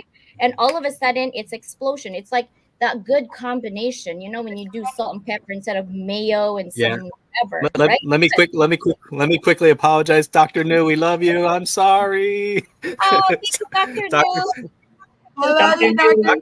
You, yes. Dr. New has been Dr. New has been Dr. Leland's like cheerleader since day one. Since I met her, she's been saying, you need to do this, you need to do that. But there was a lot of needs to at the time, so I'm glad that we got to a better place. Yes, Vice. She's all about her family, right? And I love Nor. Hi, Nor, if you're watching. She's so cute. Um, I'm become an auntie of a lot of things. I'm like, that's good because my husband and I are only child. So I don't have any brothers and sisters. So my poor kids don't have any like cousins or aunts and uncles. But I'm Filipino, so everybody is an aunt and uncle. You guys are aunt and uncle. You just don't know it. But if you meet my kids, you better have good wallet because they love shopping for sure. Yeah, Keith will be like, no, get away from me. Don't take them to the mall because and if you do, make sure you have a budget. They do understand budget, but yeah. That's awesome. That's good. Well, yeah, we wanted to thank you for all your contributions, Dr. Leland. And by the next show, we'll wind up getting some pre-scripted banners because I definitely wanted to give you to promote you, what you're doing. So if you would give a shout out to your room that you're having tonight, that'd be great. Yeah, so it's always lecture Sunday. The reason being is that some of the classes that I teach at university level are like $10,000, and not everybody can afford that. So what I do is I extrapolate some of those theories and some of those things that I would discuss without having issues with fair use, because as a teacher we do have fair use copyright, right? And I'm not making it commercial or anything. I want to level up the world through education. So I have a little bit of lecture, and then Susanna and I really will go in terms of what do you think this means, right? What do you think this means? And we would like to engage our community on what are some of your thoughts about that. And tonight it's going to be about AI and anthologies, because there's a lot of anthologies that I've read lately. I don't think they wrote it. There's no emotions. And their examples are blasé. I'm like, did you read your chapter? Are you sure you wrote this? I know your story, but this is a little bit robotic, right? But because I'm not their editor, I can't really say that unless they ask my opinion. Because to me, if you give your opinion without being asked, that's criticism. But if you ask for my opinion, just be ready for my answer because I will be guiding you. Yeah, that will be the conversation. Thank you for that. I want an opinion. I want an opinion. I didn't get my opinion on what. Did you read my chapter?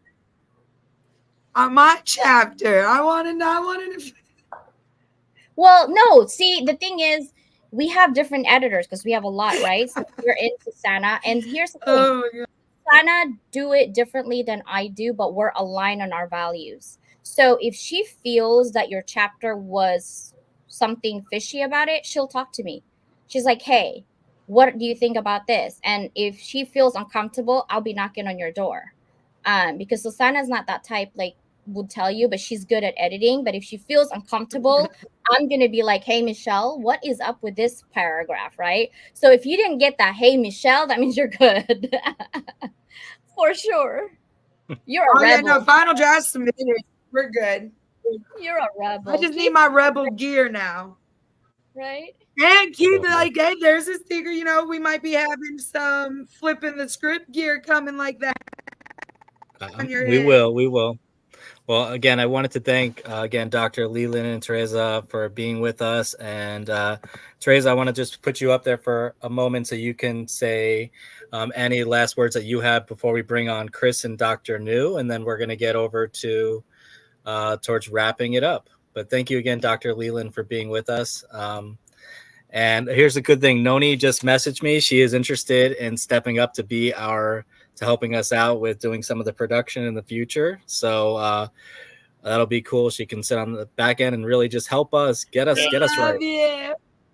Get us right. We need to be right because I can only do so much. I can't wait to be behind the scenes. You are only one man, Keith. It is okay. You're humanitarian and Superman. And I wanted to just say, Dr. C, level up. Absolutely. You have created, not only you create every day, you inspire, you bring it, you level up, and we each, Michelle as well, you and Keith, this is what we do. That's just it, is we level up.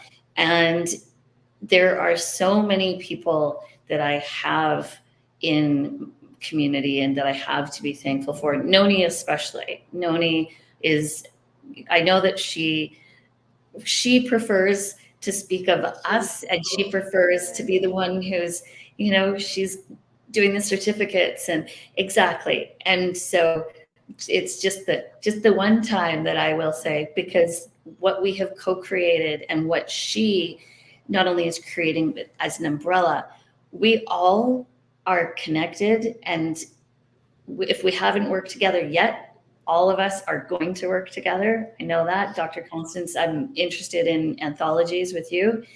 And I wanted to say, Nancy Anderson she's probably not on LinkedIn right at the moment. She is someone, because I've met her in person, there's the videos and all that. I feel like I know all of you. I feel like I've known Noni for a long time. We've done 22 episodes of our weekly audio, What is Food Diversity? There's something extra special when someone like Nancy, I have met her in person, and she's a genuine, open, honest person. So I just wanted to give her a bit of love and basically say, in this room that we're all, that's just it. She's genuine. She's exactly who she is. And so lots of prayers and love and good vibes for her. She's in our prayers. Me and Keith can't wait to meet her. Oh my God. Yeah. But yes, her spirit it's amazing. And like, you never know what to expect. I mean, but it's like, I wish her the best. And it was so much fun to have that dinner with Nancy, even though y'all made fun of my grapefruit wine or whatever I had, my Moscato. So whatever, man. It's whatever they have at, like, what was it? I went to the local 7-Eleven in Sacramento. Okay, it wasn't something fancy. There's no French accent with it. But this is like, listen, I was trying to do something. It was either that or some water, some Coke, or some little K-pot or something. So whatever, we had Moscato. That's just it. I've got my cactus. I got my fruit juice ready for today, even though I got my glass of wine behind. And you were just fine, Keith. Moscato and all. And I got alkaline water. Like, this is what we're doing. Okay. There we go. I will convey, because I speak with Nancy sure. Nation, and I'll be posting something, a bit of an update, and I know that she really appreciates everyone's love and prayers and care and all that. And Dinner with Nancy, what I love, kind of along our topic, is she created it from like a dinner with Andre, and that again that's an homage. It's where she and I talked, and what she wanted to do was a salon style and a dinner. And I think that her, again, it's giving credit, and she made it her own. And that's one of the most incredible things when you can do that as well. So thanks again. It's such an honor to be part of all of this. Appreciate the time. Well, thank you both. And now we're going to pull up. So Chris and Dr. New.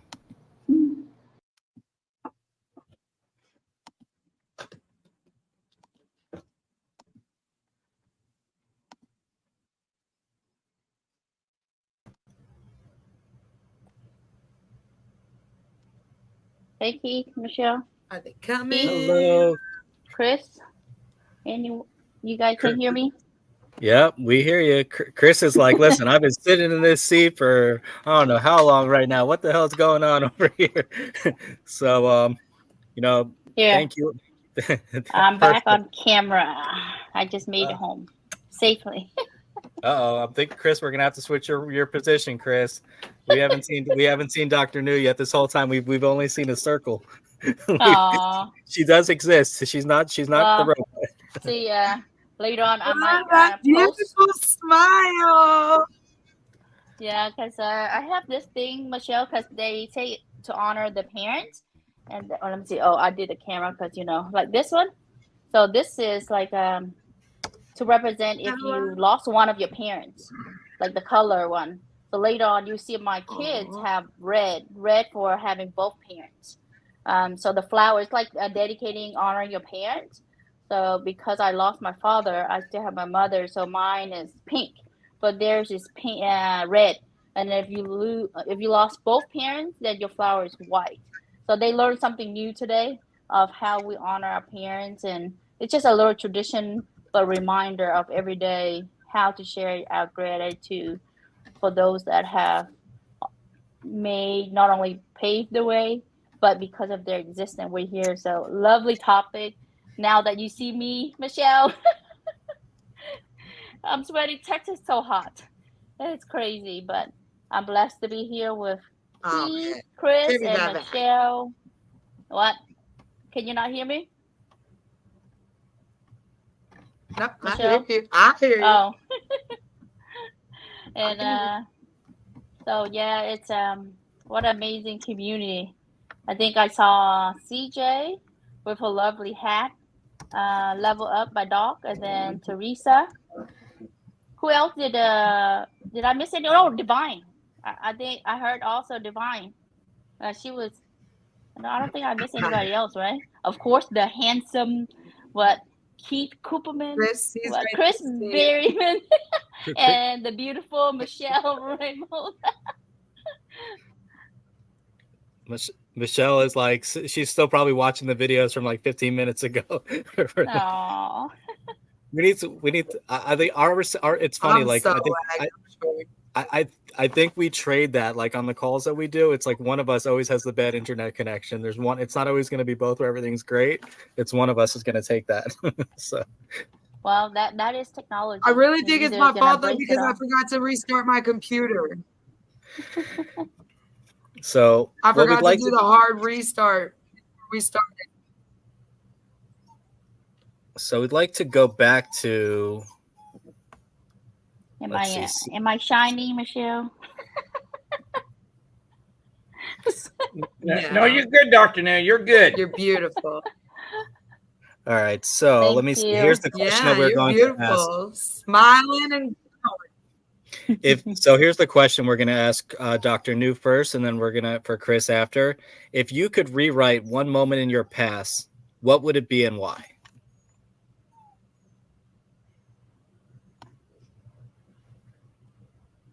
Teresa looked like she wanted that question with her look in the background. There's so many, but I think just that question, the initial thought would be that I can tell my father before he went in surgery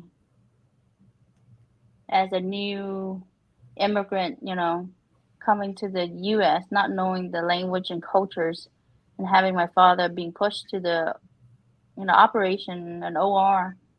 They said, give your father a hug or a kiss.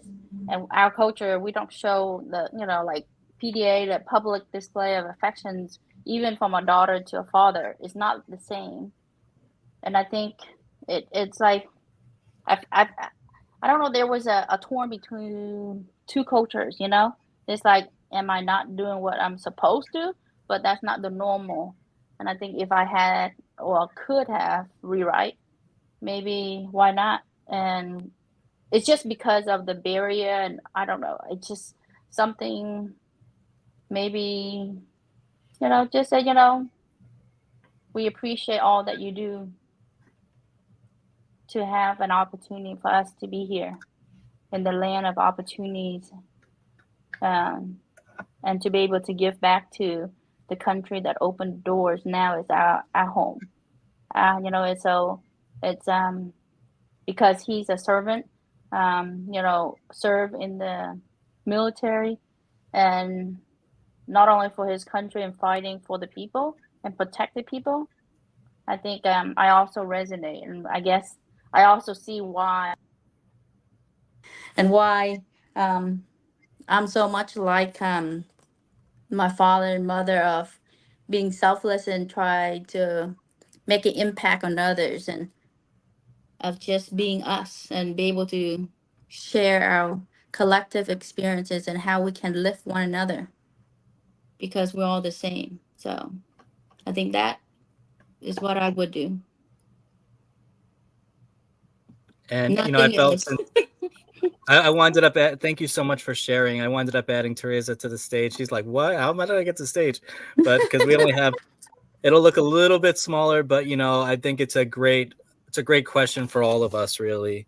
And what I'll do is we'll just change the spotlight when people are asking, answering the question. Again, thank you so much for sharing. And I think it's those moments that we forget about how important it is, regardless of how we were brought up. It's like you think about like being brought up in a time when you're supposed to keep anything happening to do with your family. You don't speak about anything else outside of it. And sometimes, like within different generations, of course, showing that love, showing that care wasn't really there. It was maybe there in private at those moments when you were at your worst, or maybe when you were at your best, who knows.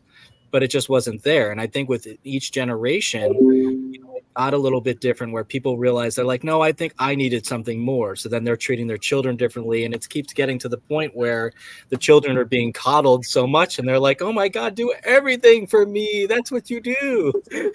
But I think there needs to be a happy balance with that. But I do feel the same way too, as well, with those opportunities that I've had in the past, sometimes to maybe show up, that I didn't show up because other things at the time seemed like they were more important, or there was going to be those additional opportunities. Like that wasn't like the last moment, right? So I think that's something important for all of us just to think about, but not to blame ourselves at the same time, because this is who we are. This is how we were raised. And, it's just, there's so much more to unpack with that. But yeah, thank you so much for sharing. I do appreciate it. Chris, I'd Can I like to add go over something? to you. Yeah, sure. If we can add a machine that replicate us, because I feel like there's not enough time in the day. Because if we can replicate us, we can be into a lot of places and support lots of more people in our communities. Oh And my gosh. really, I mean, I know it sounds scary, but I it's mean, just. listen, take my brain, Elon. No, I'm just, don't do it. Don't do it. But I really appreciate, What is it? it's Greg just. just posted the link that there's an AI. There's a Oh my what? goodness. Michelle, look at my hand. There's an Well, AI robot. Oh my God. Okay, well, DJ, well, I love you, and that's why I think I appreciate and I share as much, and the small thing, but it's really coming from the heart, and it matters. It's genuinely to show how much you appreciate. And sometimes I thought I did say it, and then it's our head. I don't know if others can resonate. Like, I thought I did say thank you. I thought I did say that, but it didn't come off. I was like, I did, but it's in our head. It's stuck here. So I want to make sure, did I really tell you how much I appreciate you? you know.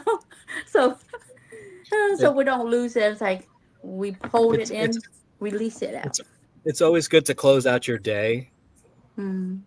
with those moments. It's about sitting back and it's about recognizing all the achievements that you had and not just focusing on all the missteps you might have had, all your learning moments, but it's about that one positive thing that occurred, but also reaching out to those people that truly made an impact on you and just shedding that light with them and giving them that hope that they need and just, pouring back into their cup. So important. So, Chris, I'd like to go over to you so you can answer this one question. If you can rewrite one moment in your past, what would it be and why? Well, first and foremost, I got to say thank you, Teresa, Divine, uh, Dr. Leland, and Keith and Michelle, for all of you showing up today and allowing all of us to be here in this space and place today. Uh, if I could rewrite one moment in my past, what would it be and why? Well, I'm going to put a caveat to this, ladies and gentlemen. I wouldn't change a thing, and here's why. I recognize I can't change the past. I can't be like Marty McFly, get in the DeLorean and go back to the past to change my future and all that kind of stuff. But if I had one moment in time to change, or that one opportunity in time to change, and what would it be and why? It would actually have to start when I was actually literally given an opportunity to change the direction of my life at a very young age. Most people, you may not know this, but at the age of 3, my maternal parents actually were separated. And my father came to me at my aunt's house, no less, and asked me this very question: Chris, would you like to come to California with me and be with me and everything like that? Now, mind you, here I am, 3 to 4 years old, don't know anywhere to go or what to do and everything like that. But if I had to change that moment, I probably would, and here's why. My father was really not into my life at all for any amount of time, except for when he was there for my birthdays and somewhat family outings. But he was a trucker by trade, and he was always on the road. But if I could go back into that DeLorean and go 88 miles an hour and go back in time to really go to that moment, I probably would say to him, yes, I would love to go with you to California. But see, I knew even then that wouldn't even be possible because I wasn't even old enough to even do the things I really wanted to do, because here I am, 3 to 4 years old. No one's going to take me seriously. But if that was that one moment, maybe it would have been that, because then I could have known my father for who he really was.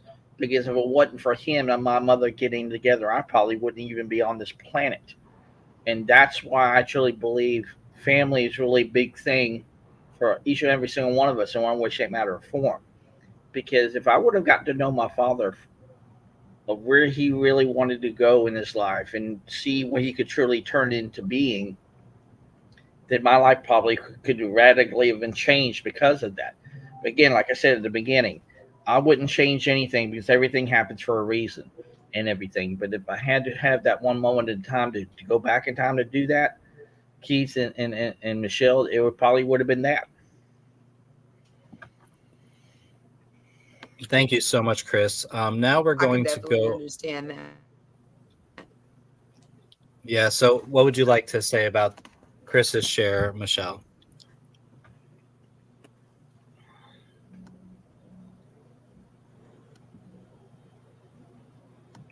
Much tragedy and adversity as I've been exposed to, I wouldn't change anything because everything that I've been through is what's contributed to who I am today.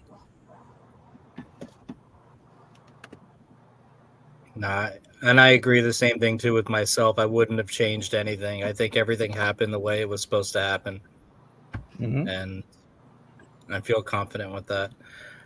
So Teresa, so we now have you are the. We're gonna ask you the same question. If you could rewrite one moment in your past, what would it be and why?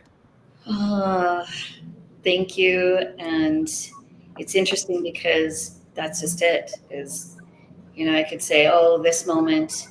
But then again, if I changed that moment when I was 12, for example, it wouldn't have really been a moment. It would have been a summer. And if I talk about that and say, if I could have rewritten that moment, that summer, that whatever it was that happened, two things. One, then it would be a narrative that would become a part of my present again. Mm-hmm.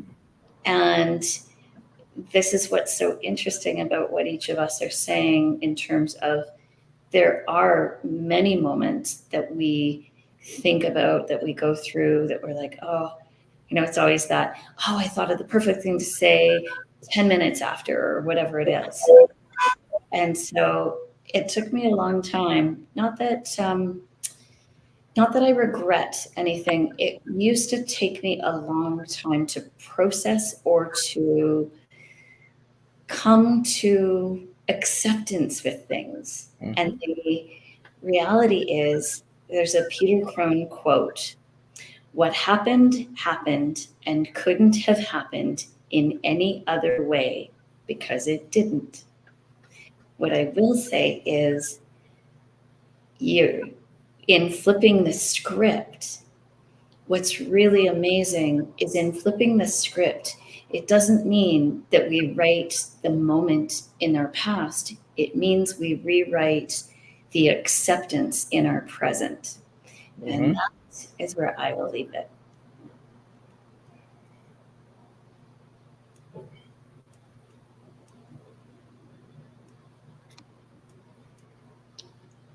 Thank you so much for sharing. And I believe the same thing too, as well, that, we can't change the past, right?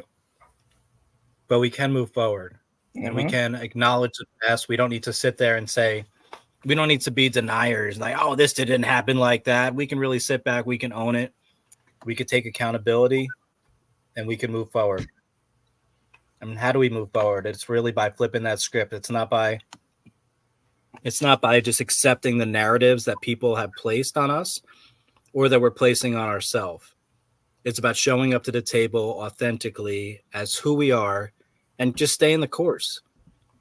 And I can say for me, when at one point in my life, I chose mission over family, like straight up, like mission was everything. And, it's been going on in my mind for so many like days, months, years. And it's like, you need to think about what would have happened if you didn't do that. You need to focus on all the positive outcomes that have occurred. And I think that it's so essential for you not to beat yourself up over things, but to realize they all happen for a reason, right? And think about this, Keith. And I'm going to put it in the comment section of the live stream so people can comment on it. It's about recognizing that life can happen for us rather than to us. And think of that about for just a moment. Because like what Teresa said, that was very powerful. But we can take those moments in time to say, I want to look at this differently.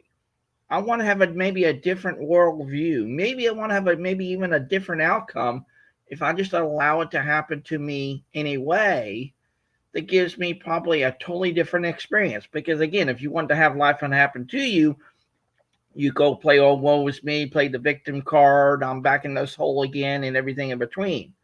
But when you have that mindset shift that says maybe I am willing and able to even show up to flip the script, then I'm going to have life to happen for me rather than to me because I choose it to be. And I truly believe, ladies and gentlemen, choice is the ultimate path to freedom. And that's something that we all do in our lives in one way, shape, matter, or form. I agree, Chris. So what I'd like to do now, since we are the final five, right? So let's just go around the room quickly and let's just wrap up this call. And so what did you take in from today's call? And, what would you like to see moving forward from I Can Flip the Script? So we'll start with you, Dr. New. I feel like like what do you call it? The teacher? Keith right now is a teacher calling us. Uh-oh, I'm in trouble. I have to answer now.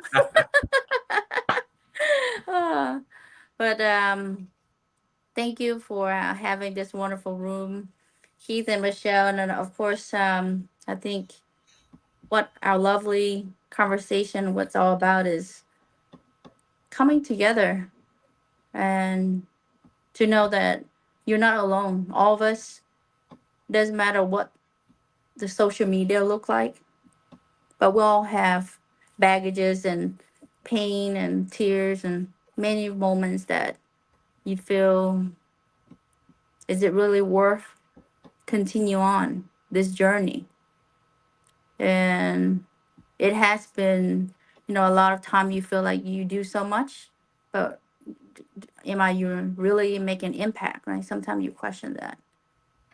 And so that's what community is there, because community will also validate, but also saying, no, you give so much into others. They're inspired. They're taking your energy. They're being motivated. They're feeling hopeful, not hopeless. So that way they can do whatever they need to do, not only to level up, like what CJ said, everyone need to level up, but really so we don't get stuck, because we all have that moment. So whoever's that are listening live or replay, know that you're not alone. There will always be somebody willing to listen and genuinely care for you. It's just how much you want to be open up to, of your story, because it is an honor to be blessed to be a part of everyone journey that come through. Of course, for myself, I'm speaking through, I'm blessed to be able to hold space and be around amazing soul, because we are connected for a reason. And that is how I see, no matter if you're blood related or not, but I see you as a soul brother and sister. And we are better together. So I appreciate you. I love you. And that's what community is about.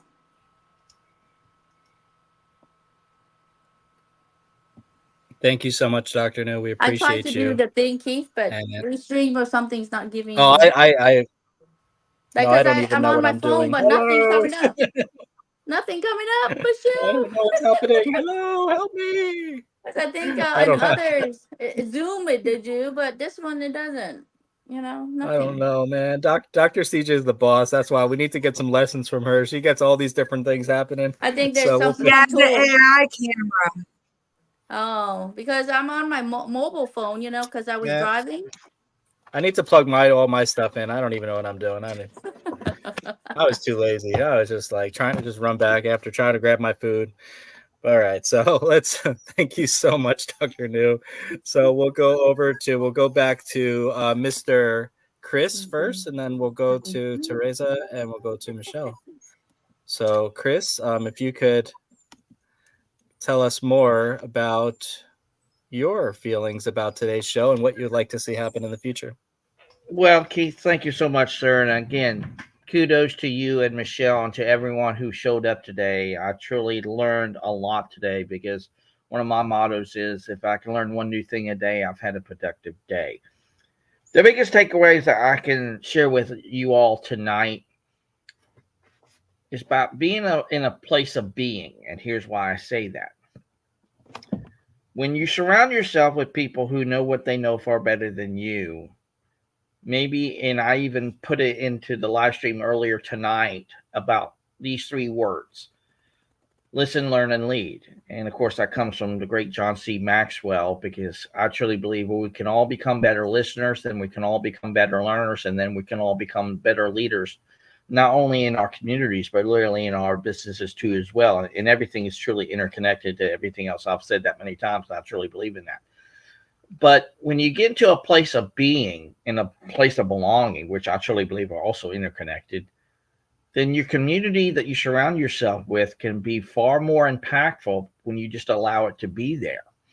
And that's why I've learned tonight, Keith and Michelle, is when I'm just willing to say yes to opportunity, saying yes to life, and say yes to listening, and say yes to the potential of not only of collaboration, and you do it through the gift of invitation in and of itself, and just put that gift out there for everyone to take it and receive it, then you will probably even get far more back in return than you can possibly even fathom to imagine.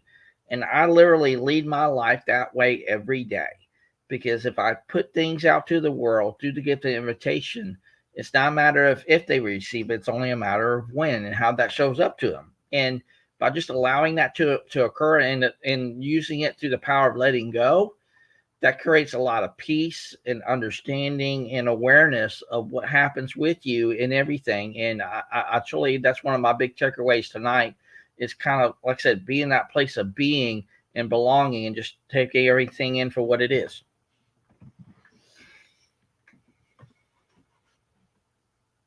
Thank you, Chris. We appreciate you. And yeah, you can see the little banner that's moving in the bottom of the screen right now. So we got the Bring Humanity one, and in the future we'll have one for Teresa and Noni, and Dr. CJ. Definitely, I was trying to put one together. I put one out there for a second, then I realized you can't click on it, and I don't know. I got to do better. So we'll figure out how we can get some better advertising and some short videos. We will get there, Keith. Again, we will. This is about. This is a community, right? So this is a community. So we all need to get our videos together and just really just promote the hell out of each other, right? So I want to, working on some fun stuff with Dr. New right now, and I'm just looking forward to really people seeing and feeling and hearing, Dr. New's words. And it's just like what she says. It's like sometimes it could feel like you could feel like your cup is so empty at the end of the day. But when you really think back for a second about all the people that you interacted with and all the comments that they said in the room, all the direct messages that you're receiving, it really does fill up your cup. Even though what we do need to have happen is we do need to fill up our wallet too, right? So we can stay in this called above ground. So in one piece. But at the time, it's good to pour back into ourselves and just sit back and recognize and have that just take care of yourself. I think that that's the most important thing. And that's why, before you saw, Michelle and I were doing rooms almost every single day. And it's like, oh, wait, hold on a second here. It's like, if we're trying to build something up, we need to be more cautious and we need to add more value into what we're doing, because it's all about quality, not quantity. Mm-hmm. And it's about pouring back into yourself and then coming to the table with something that people are going to want to see, not something that they're going to see and forget, something that's going to be memorable. So we're so glad to have you here with us today and to share in this moment. So now we're going to go on to our star from the West Coast of Canada. Where once I do my 23andMe, hopefully we may be related. I don't know. I know I have relatives in Canada.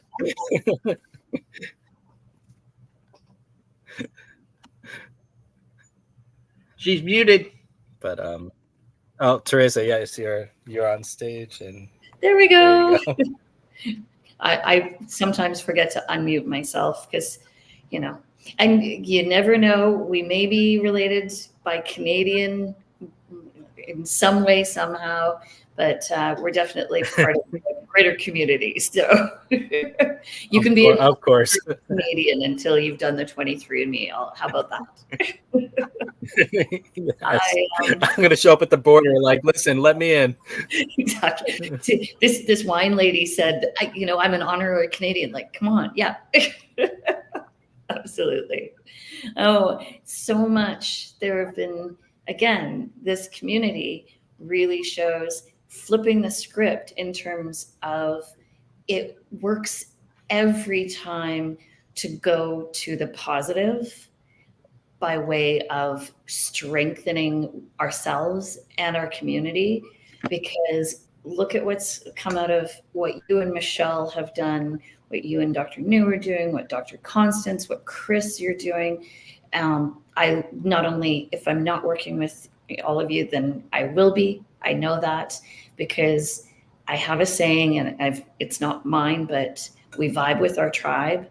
And this is definitely one of the biggest takeaways for me today. Noni and I are messaging, and she said, thank you for giving me a shout out or whatever, which is far more than that. She is a large part of this particular tribe, as well as Dr. Leslie Flowers. And there's almost too many for me to say right now.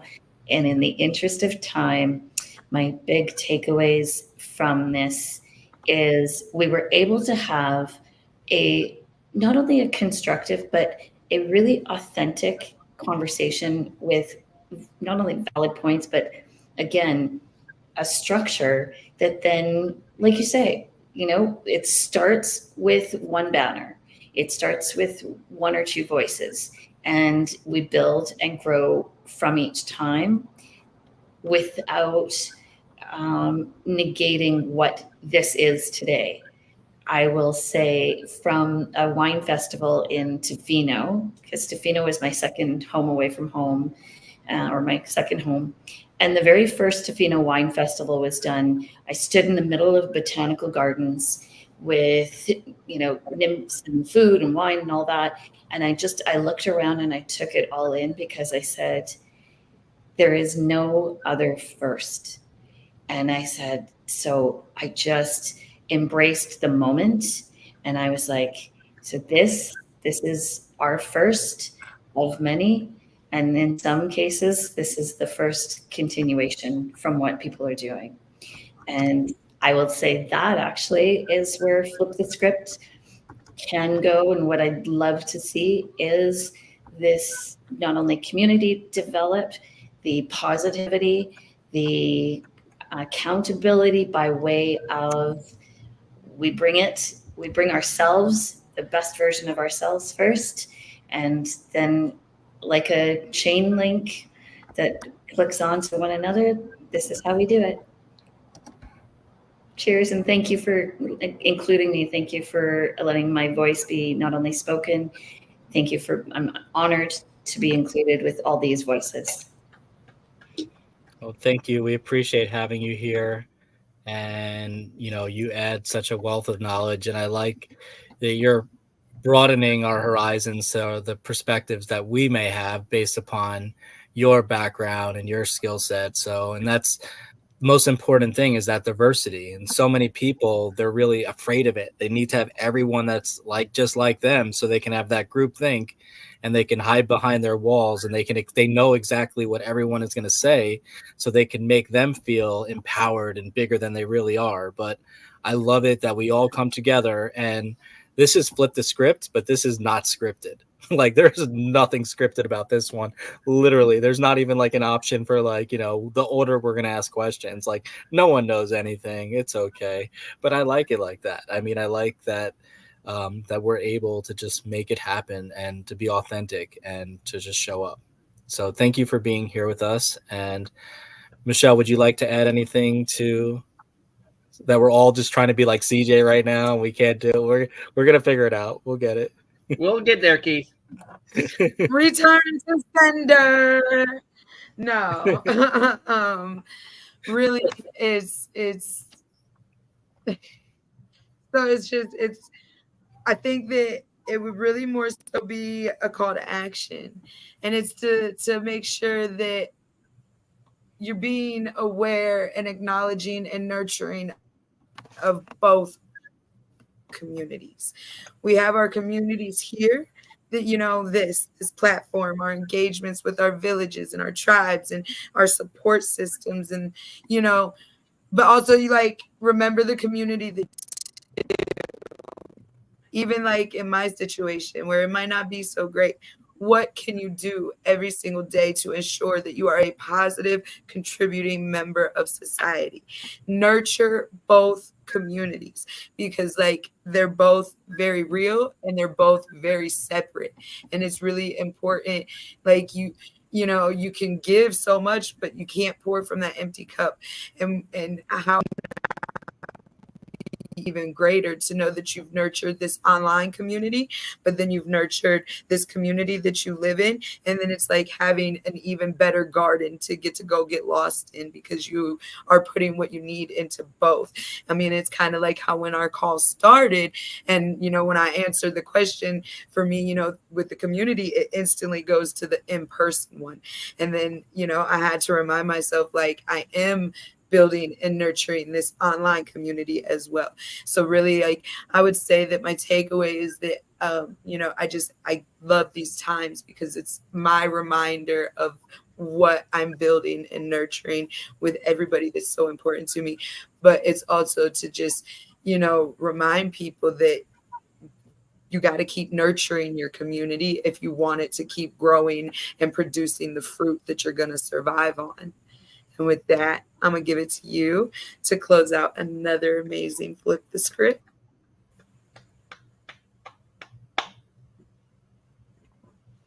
Well, thank you, Michelle. I appreciate your partnership with this, and just all the work that you do behind the scenes to come up with any of the announcements or any of these documents, or just all this formalizing things, but really protecting and helping us to build a stable foundation for this actual effort.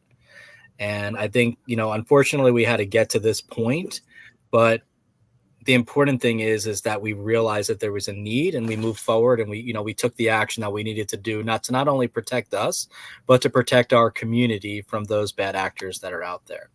So I'm going to put myself in solo layouts. And hopefully we're setting an example. Yes, and I feel like I'm being really like, hopefully we're setting that precedent, and others, by all means, steal this idea. Jesus. Anyways, all right, I'm gonna stop. Yes. So this is my most egotistical moment of the day. I'm putting myself in the big screen. Hi, mom. Hi, dad. I'm here. Look, I made it. No, but what I think is the most important part about this show is that we had people from, you know, all different backgrounds across the country showing up. And I know, like Noni had said, that, you know, Dr. Constance and myself are in California. And, you know, we have Teresa is in Canada, Chris is in Florida, Dr. New is in Texas. Please, if you're bad people, you don't know it, you don't even know where anyone's at, don't worry. But like, we come from all over the place, which is amazing, right? And I think that that's the power of the community that we created. It's not that I think, it's that I actually know. The important thing is that we're building this from a place of not what do we want or what do we need. It's what does the community need? It's like, how could we make the greatest impact? And I think that that's why there's nothing that anyone could do out there that they can create, either generate with any AIs, programming, or technology that could compete with something that's as authentic as this actual show itself. It's because it's coming from the heart, and it's driven by really making an impact instead of trying to gain some metrics, or, you know, we're not trying to collect followers. We're not trying to collect views. We're trying to make an impact. And even if it's just one person, that's great for us. But we know that as we build and build and build, and we create this community and we build it from the ground up, that we are going to be able to make a global impact, and then to help build capacity for groups like Bringing Humanity Together, and then, you know, any of the other initiatives that are out there from the people that are impact members from Bringing Humanity Together. And, you know, everything that's Dr. CJ is doing, you know, with Dr. Leland with her Level Up Academy. It's just, we want to promote and we want to support people that are in our community and help them. So it's not just about us flashing a brand around there. You're not hearing us bring up a name all the time, and you don't see any commercials that are happening. And just for $9.99, you can get the Flip the Script. Well, that will happen. You will be wearing a shirt and hat the next time that you are on here. What do you desire? No, I'm just joking. I was watching too much Lucifer. But anyway, please tell me what you desire. But what I would like to say is that we all need to just really take this moment and to try to find those spaces that are going to resonate with us and that are going to be good for us. We do not want to waste our energy or give our energy where it's not needed. And if people aren't going to appreciate the energy that we're putting into something, maybe we need to find another place to put it. And again, always take the time to pour into your family and your friends first prior to any of these online communities. That's an add on, right? Never forget it. And I think as parents, we think about what are our children doing online, and we're being very cautious, right, in terms of what are they doing, what are they saying. But then we need to really think about ourselves, and we're going back to that analogy, or like, or how we're talking about like the don't throw in the stones when you live in a glass house. And I think a lot of us do that as parents, and we don't understand the impact that social media has on our lives. So when you decide to take the time to view shows like this, or anyone, remember they're going to be recorded.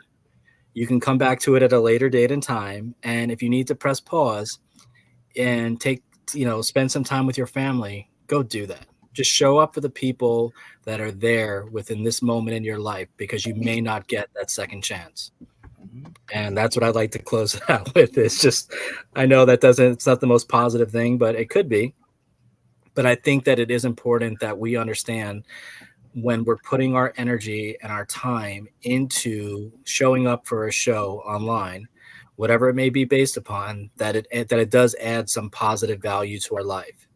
And if it's just going to be a session where everyone is just in this cloud and the world is ending and conspiracy theories, that may not do it for you. That may just add more angst in your life. So just be careful of the energy that you're bringing into your life, and especially if it's right before you're going to sleep. So we hope to see you on a future episode, which will be happening next week. We will be getting out some, sure Michelle will be crafting some type of message for all y'all pretty soon. So we can tell you about the next episode of I Can Flip the Script. And we would like to thank everyone here and everyone that has already left the stage. We'd like to thank Dr. Leland, and we'd like to thank Divine too as well. And Michelle, would you like to say bye-bye to everybody? Yeah, you guys already heard it here first. So, you heard it here first. Next week's going to be about some intellectual property, and we are just very appreciative. And make sure that you guys, send in that request if you want to join us on stage. And just know there's waivers, and we're doing what we got to do to move forward. And like Keith just said, definitely keep an eye out for the Flip and Script gear, because it will be coming. It's in the works. Heard it here first. So, we're recording saying it. But yeah, I mean, we may do it like we may do it. Sorry, Michelle. There was an artist that I just heard about. I forgot who it was, but they were talking about it, that they controlled all of the items that were coming out. Even if they were fake, they got a percentage of it, and they were being made at like the same factory. So we may have to get involved with that stuff too as well. If we find any knockoffs out there, we want a percentage. Back to you, Michelle. Listen, royalties at the finest. I'm telling you, I am all about my legalities. Like, I will continue to be Aaron Brockovich. Please don't mess with me. All right. Well, thank you, everyone. So, I don't know if you're still talking, Michelle. There's a lag. Oh, I'm glitching. Yeah, it's lagging a little bit. But thank you, everyone, again for being here with us. And we'll see you on the next time of I Can Flip the Script. Bye for now. I like the name, by the way. We got more topics we can talk about later. Oh, all day long. Bye, everyone. Bye, everyone. Be blessed, be well. Love you all. It's not coming up the heart. Okay. We're trying. I'm on the phone, no mobile, but there we go. Bye. Bye.